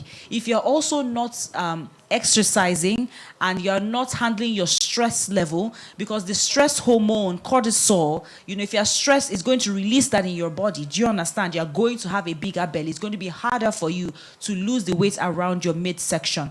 So what you want to make sure that you're doing is that, see the things that I said, follow it. Exercise. When you're full, stop. Sometimes you may not even be full, you just have to stop. Right? Now you're talking about working out in your older years. I don't think you don't look old to me. You don't look old to me, but if we're just going to talk about it in general, what we spoke about today and what I gave you 3 to 4 times a week is for every woman. No matter your age, no matter your size, no matter your status, is exercising 3 to 4 times a week. So you spoke about, having some back issues, maybe problem with the lumbar spine. I understand. People like I used to have degenerative disease of the lumbar spine, so I understand. I've been healed now, thank God, but I know it's a very, very painful thing for anybody to go through. I was bedridden for 6 months. I had to learn to start to walk again and to walk out again and all of that. And up till now, I'm still very careful. Even though I'm healed, I'm very careful of the types of things that I carry. And you have to be very careful of your posture. But you need to understand that you not moving is worse for your lumbar spine. So you need to begin to listen. It goes back to what I said in the beginning. You need to be able to listen to your body. Your body is always speaking. So you also have to get your posture right. You can start with walking, simple walking. And then you start, with 2 kg, 3 kg, and build your way up. But with the lumbar spine, if you don't move, it gets worse. So what I tell myself all the time is, I tell my children, mommy has to get heat in her back. How do you get heat in your back? It's by you being active. So don't think that you have to go and carry 20 kg in the gym or do deadlifts with 20 kg or 30 kg. Start small and start to build your way back up. As you do it slowly, your body will get used to it and you can lift more. So just listen to your body. Try not to just say, I have a back issue, I can't do anything. Try your best to just do the things that you are able to do and push yourself a little bit every time. And you'll be good. Please, a round of applause. Thank you so much for that. Any other questions? Okay, there's someone. The microphone, please. Yeah. Good evening, everyone. My name is Mary, and I have recently I noticed some stuff around me. I've been trying to watch what I eat. I do that often, but this time I want to take it serious. But I notice each time I eat moi moi, and I love beans a lot, but each time I eat moi moi, I feel like throwing up. It happened the first time, it happened the second time. I don't know what's causing it. Sometimes I have to put my hands in my throat to make sure that I throw up. Then I'll get myself. So you're getting nauseated? Yes, I don't know what's causing it. And it just started happening? It just started. So sometimes that happens with food. I tell people all the time, you can develop an intolerance at any age to a certain type of food. It doesn't matter if I've never had it before, but maybe the way that the person is making it is making you nauseated. So maybe try something else. Another thing I'll say is soak your beans overnight and then peel. And when you peel, wash thoroughly and see if the same thing happens. It releases the gas from it and is able to digest easier. So what's probably happening to you is, for some people, they have heartburn. And with beans and all of that, some people it just stays there, you can't digest. So try it this way, and if it continues even after that, you may just have to eliminate it from your diet. Even fruits too, some fruits like watermelon. Makes you nauseated? No, it makes me, I'll just be hiccup. Having and hiccups. I'll be bringing it out. You may just need to stop it. You may just need to stop. So that may also, if you eat it on an empty stomach, it may be the acidity in your system. So maybe that's what it is. Maybe you can't eat some certain foods and fruits on an empty stomach. Maybe it's irritating, you have a lot of gas and you have a lot of acidity that's going on in your system. So you want to eat first before you then eat the fruits. So that might be the issue. But you see, the thing with food and your wellness is you have to be like, you've seen it, you've clocked it. So now you try a different way the next time. And if it continues, you might need to eliminate it. That's just the truth. There was a season, I think it was the lockdown, I found I grew an insensitivity or a sensitivity to chicken. I don't know why, but I stopped it for about a year. And maybe after like a year and a half, I was able to eat it again. I don't know what happened, but I listened to my body when I was drinking, when I was eating, certain things were happening to me. I eliminated it. I also found that when I was drinking a certain brand of water, certain things were happening to my skin. I stopped it. So once your body tells you something, act on it immediately. Sorry, I just wanted to say something. These symptoms that you have described, I'm not a nutrition expert, but I've experienced something like that before. And what happened was that when I went to the doctor, exactly, fruits, food, whatever, it was like it was in my chest and it will come out. I started experiencing acid reflux. So they put me on omeprazole and something else for about 14 days. Then they did an endoscopy to check my gut. And then after that, the gut or stomach doctor I was seeing, Dr. Abuchi at URAC, he's phenomenal, also told me that my gut was inflamed. So all of these things, but I advise, in addition to what J. Booms has said, that you should see a doctor about acid reflux, because I can sort of relate to the things that you've described. Yeah. All right, thank you so much. There's a question here. I'll just quickly read it out. It's to Mrs. Olupumi. It says, there is the worry that I have about childbearing and career balance. I'm under 30, married for 2 years, but do not know how to bring myself to the point. I fear it will slow me down. I'm still young in my career as well. How do I balance it? It's a good question. To be honest with you, some people believe that work-life balance is a myth, that you have to make a choice. And for me personally, I always think for the long term. I'll share a short story. There's this gentleman who was at the peak of his career. He was in charge of one of the largest insurance companies in the world. And he gave that all up to go into academia. And I think till today, he's a professor at either Oxford or Cambridge. And there's this massive business conference that takes place every year. The top business leaders around the world get together. And one year they invited him as one of their speakers, and they were having a Q&A session. And the guy asked him, he said, "Sir, I know you. I know where you were in your career. Why did you give it all up?" Excuse me. Why did you give it all up, to go into academia? And the guy responded by saying that it was because of his daughter, that his daughter made a list, that one day she came to him with a list. And he said, "What's this?" And she said, "These are the list of all the dates, significant dates that you missed." And he was like, "What do you mean?" And he truly looked at it, and there were about 30 different things that were important to the girl that she said he wasn't there. And he looked at the list and goes, "Did I truly miss all of this?" He found one and he says, "Oh, I was there. And the girl said, "Yeah, you were there." But she now showed him a picture and he was on his phone right? At that, she was like, you were there, but you were on your phone throughout. And it was like, oh dear. So this thing really matters. This girl is really counting all these occasions. And he said, because of that, he gave up this high-flying, highly respected, high-paying job, and he went into academia because he decided, I guess, at that stage in his life, that his family was more important to him. Maybe because he'd already made a lot of money. There's an argument for that, you know. But the point is that there comes a time when, yes, you can have a really excellent support system. You know, your parents can help you out looking after your kids, you know, while you're at work and things like that. But there also comes a time when you just make a choice. Is it going to be my family? Is it going to be my career? And it's a deeply personal choice, you know, that you make. But leveraging your support system, having your, you know, relatives, nannies, and et cetera, be there to help you out. You can try and, quote unquote, balance everything.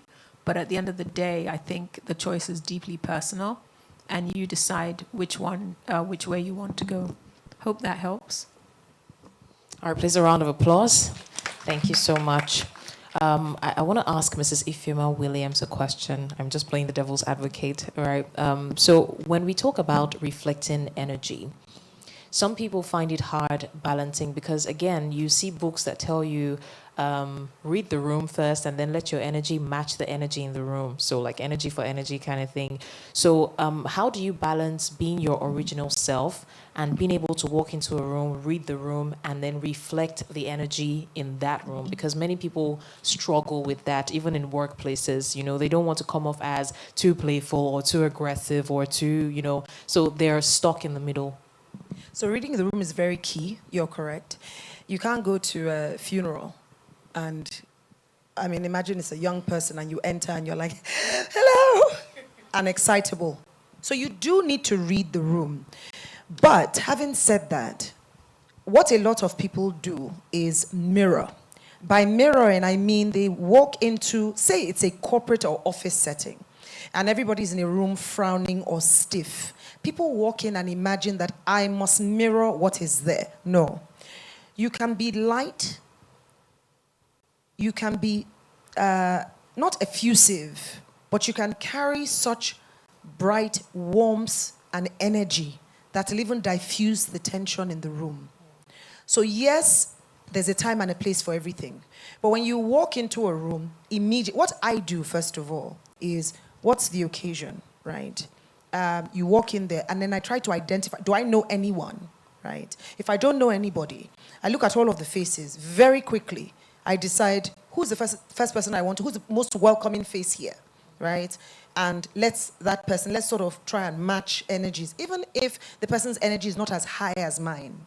So, because I'm somebody who's naturally effusive, and my default is to smile.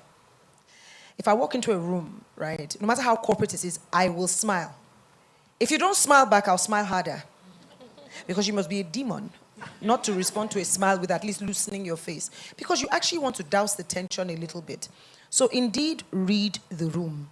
Know the occasion that you are going for, but do not let it dampen your own energy. Because some people in there might actually be nervous and might be looking to your energy to raise, yes. So, yeah. Please, a round of applause.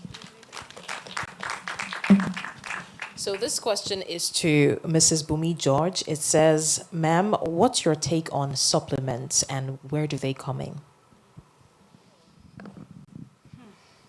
This is $1 billion question because there are many different schools of thought. And what the professionals say and what I believe are very different. But anyways, supplements are important. However, I believe that with a healthy diet and lifestyle, you should be good. However, if you do have some deficiencies, I know now it's a big craze on social media, which is why I'm picking my words very wisely. People just wake up one morning, they're taking magnesium, they're taking different things. they're taking folinic acid because some influencers said that is good, XYZ. Please do not take any supplement without speaking to your doctor first. Tests need to be taken, and results need to come in so that they know exactly what you need. So please be very, very careful. I believe that if you are eating a very healthy diet, you're good. However, there are some people who do need extra help for various reasons, but make sure it's your doctor that is prescribing the supplements, not something some trend on Instagram or on TikTok that you're following. Very, very key. I saw maybe like a month ago or 2 months ago, something that happened to a lady because she was taking supplements that some influencer told her to take, and her face was so horrible. And I'm like, why would you take medication without being checked that you actually do need it, right? So please be very careful with supplements. Make sure that you speak to your doctor before you take any supplement or any medication at all. Very important, please. Just to support that, there's this philosophy called food first, meaning that before you reach out for a pharmaceutical, check and see. There was a time when I was low on potassium based on, after doing an assessment, the outcome was, okay, low potassium. And what was the advice? Eat more bananas, go and buy bananas. There was another one where maybe I needed more vitamin C. It was like, what's the advice? Sorry, there's this very persistent... Yeah, sorry about that. There was another time I was low on vitamin C. So what was the recommendation? Go get some pineapples, go get some oranges and things like that. Or if you're struggling with fiber intake, instead of taking a fiber supplement, whatever, go and get some oranges and eat the actual orange, not just the juice and things like that. So there's this, what do I call it? Food first. This philosophy. Try and see if there's just like J Boom said, if there's a way what you can eat can actually solve the problem. And then if you really, really still are not getting enough, or maybe if your potassium is way too low or something like that, then they may say, okay, take some tablets to get it to normal and then just maintain it by eating, a rich leafy green diet type thing.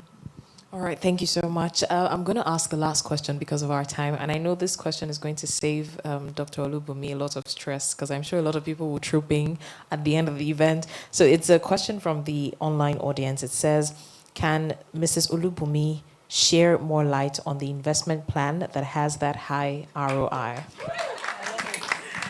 Okay, because you asked, it's with Stanbic. I do not work for Stanbic. I do not own any shares in Stanbic, but it's with Stanbic IBTC. Sorry, correction. It's with Stanbic Asset Management.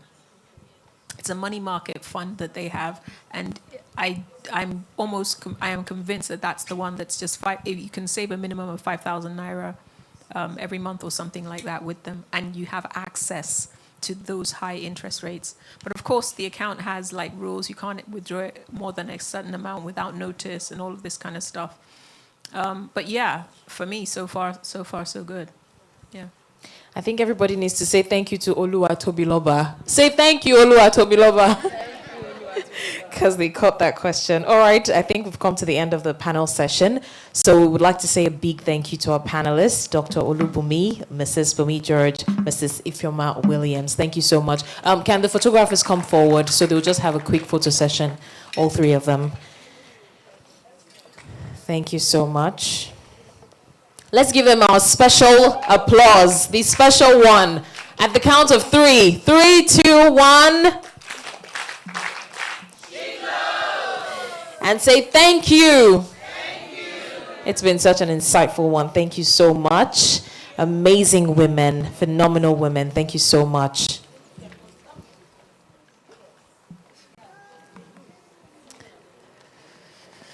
All right, very quickly, I want us to do a very quick exercise.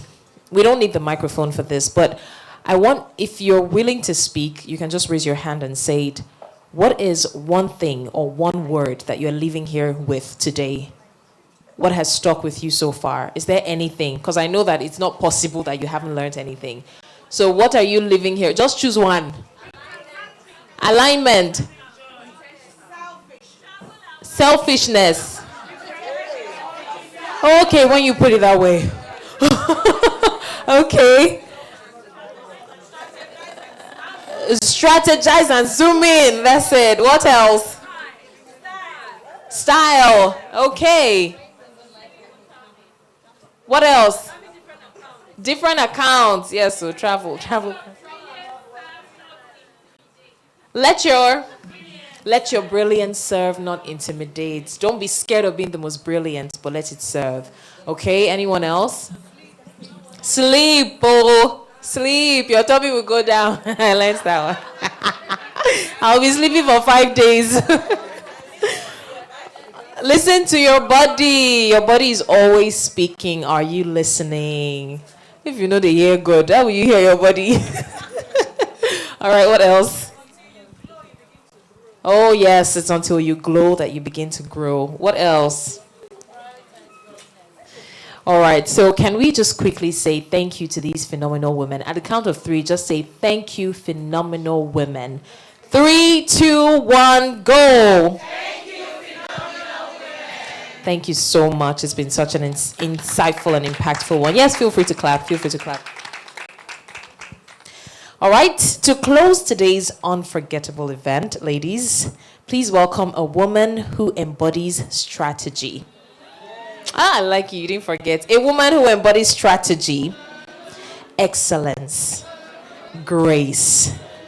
Miss Esther John. She serves as the head of strategy in the EVC's office. Wait, now let me finish. Wait. At Globalcom, and has been instrumental in shaping the SHEglows platform into a movement that uplifts women across our organization. So please make welcome the phenomenal, the beautiful, the radiating, the gorgeous, with the lovely smile, Miss Esther John, ladies and gentlemen. Thank you so much. I'm actually really blushing. Good evening, everyone. It has been an inspiring afternoon and now evening. And thank you all for your patience and also being here as well. From the conversations we've shared to the wisdom that has been poured into this room, I believe we can all agree that the SHEglows Summit has truly reminded us the power of community, inclusion, and growth. On behalf of the organizing committee, I'd like to express our heartfelt appreciation to our chairman, Dr. Mike Adenuga Jr., our executive vice chairman, Mrs. Bella Disu, and our group executive director, Mrs. Shade Michael Adenuga, for their vision, their leadership, and unwavering support for the initiatives that empower women within and beyond Globalcom. A very special thank you to our SHEglows chair, Mrs. Jumabimo Fedamija, for so gracefully carrying the EVC's vision and leading the initiative with heart and excellence. To our exceptional speakers, thank you for pouring your wisdom, your authenticity, your energy into us as well. You have each shown us, in your own way, that wellness, leadership, and balance can truly coexist.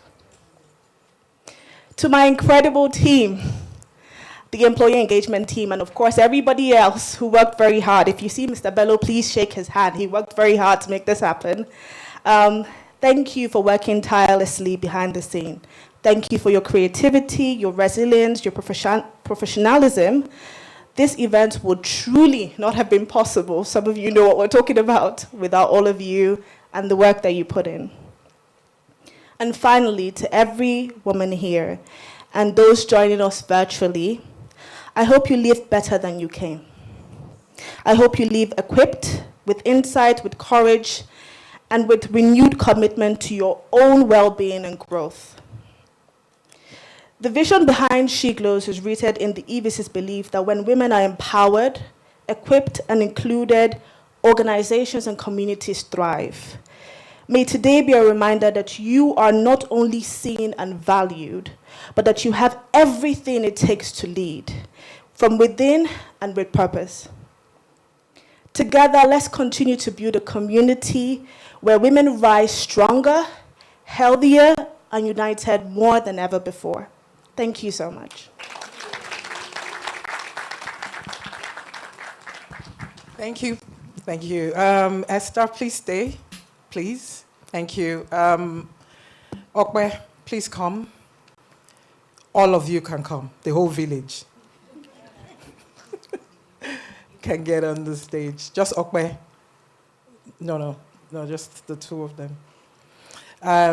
Madam Catherine, can we have your help on stage? Madam Kemi, can we have your help on stage?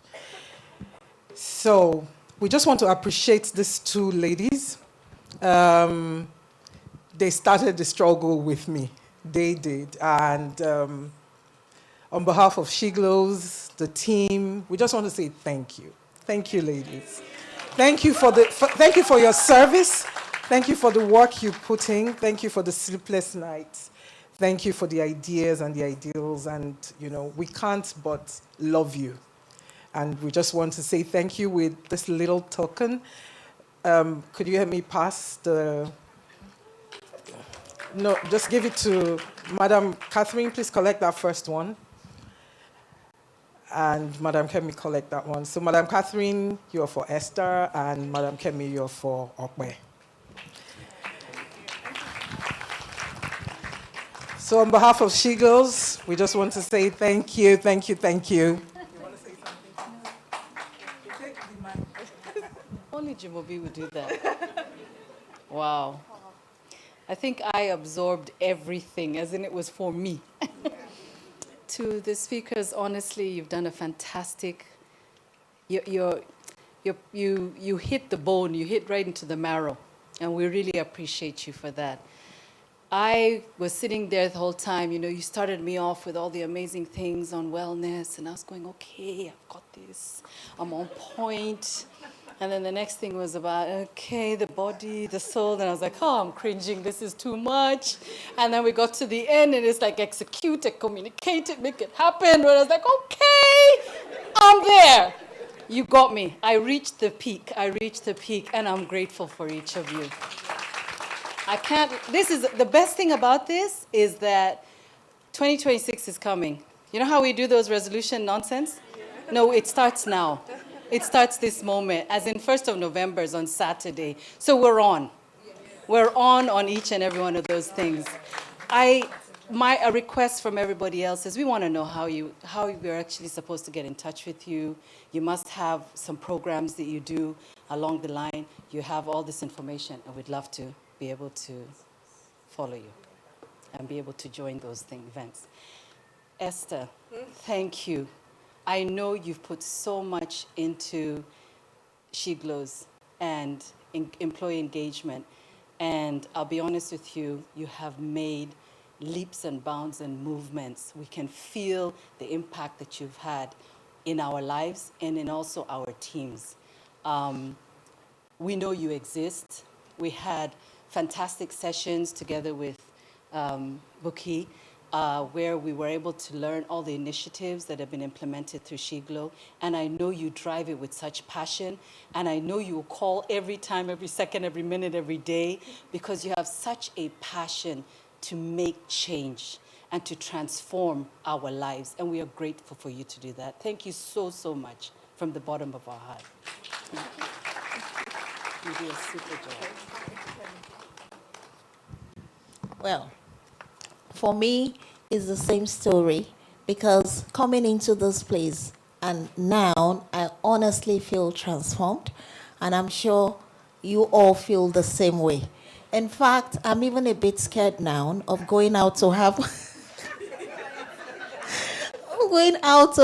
some, food there, because I'm already thinking of that 80-20, and I'm also thinking that 3 hours the food must digest before bedtime. So honestly, ladies, I'm really, really grateful. I know you don't know what you've done. You've actually touched a lot of souls today.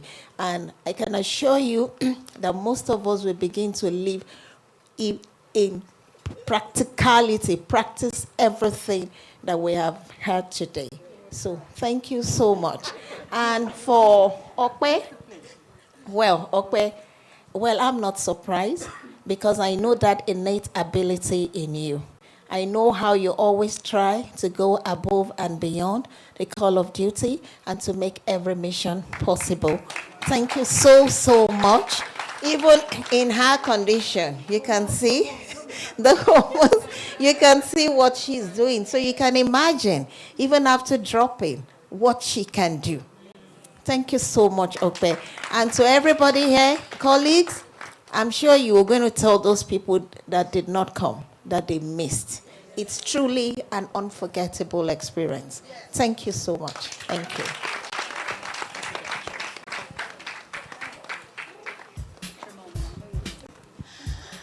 Ladies, while they're taking the pictures, just to let you know that the SHEglows Summit is over, but your glow just started. Tell somebody your glow just started. So go, glow, and grow. Please do well to enjoy the rest of your night. There's a refreshment outside, and please network as much as possible. It's been an absolute pleasure being your MC. Have a good night. Give a damn about a need, bro. Pull a trigger, kill a nigga, he's a hero. Get it back to the kids who the hell cares. One less hungry mouth on the welfare.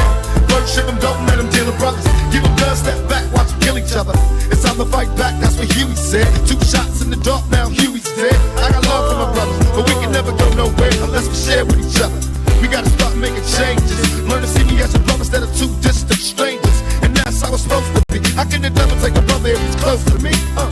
I let it go back to when we played as kids, but then changed. And that's the way it is. Come on, come on.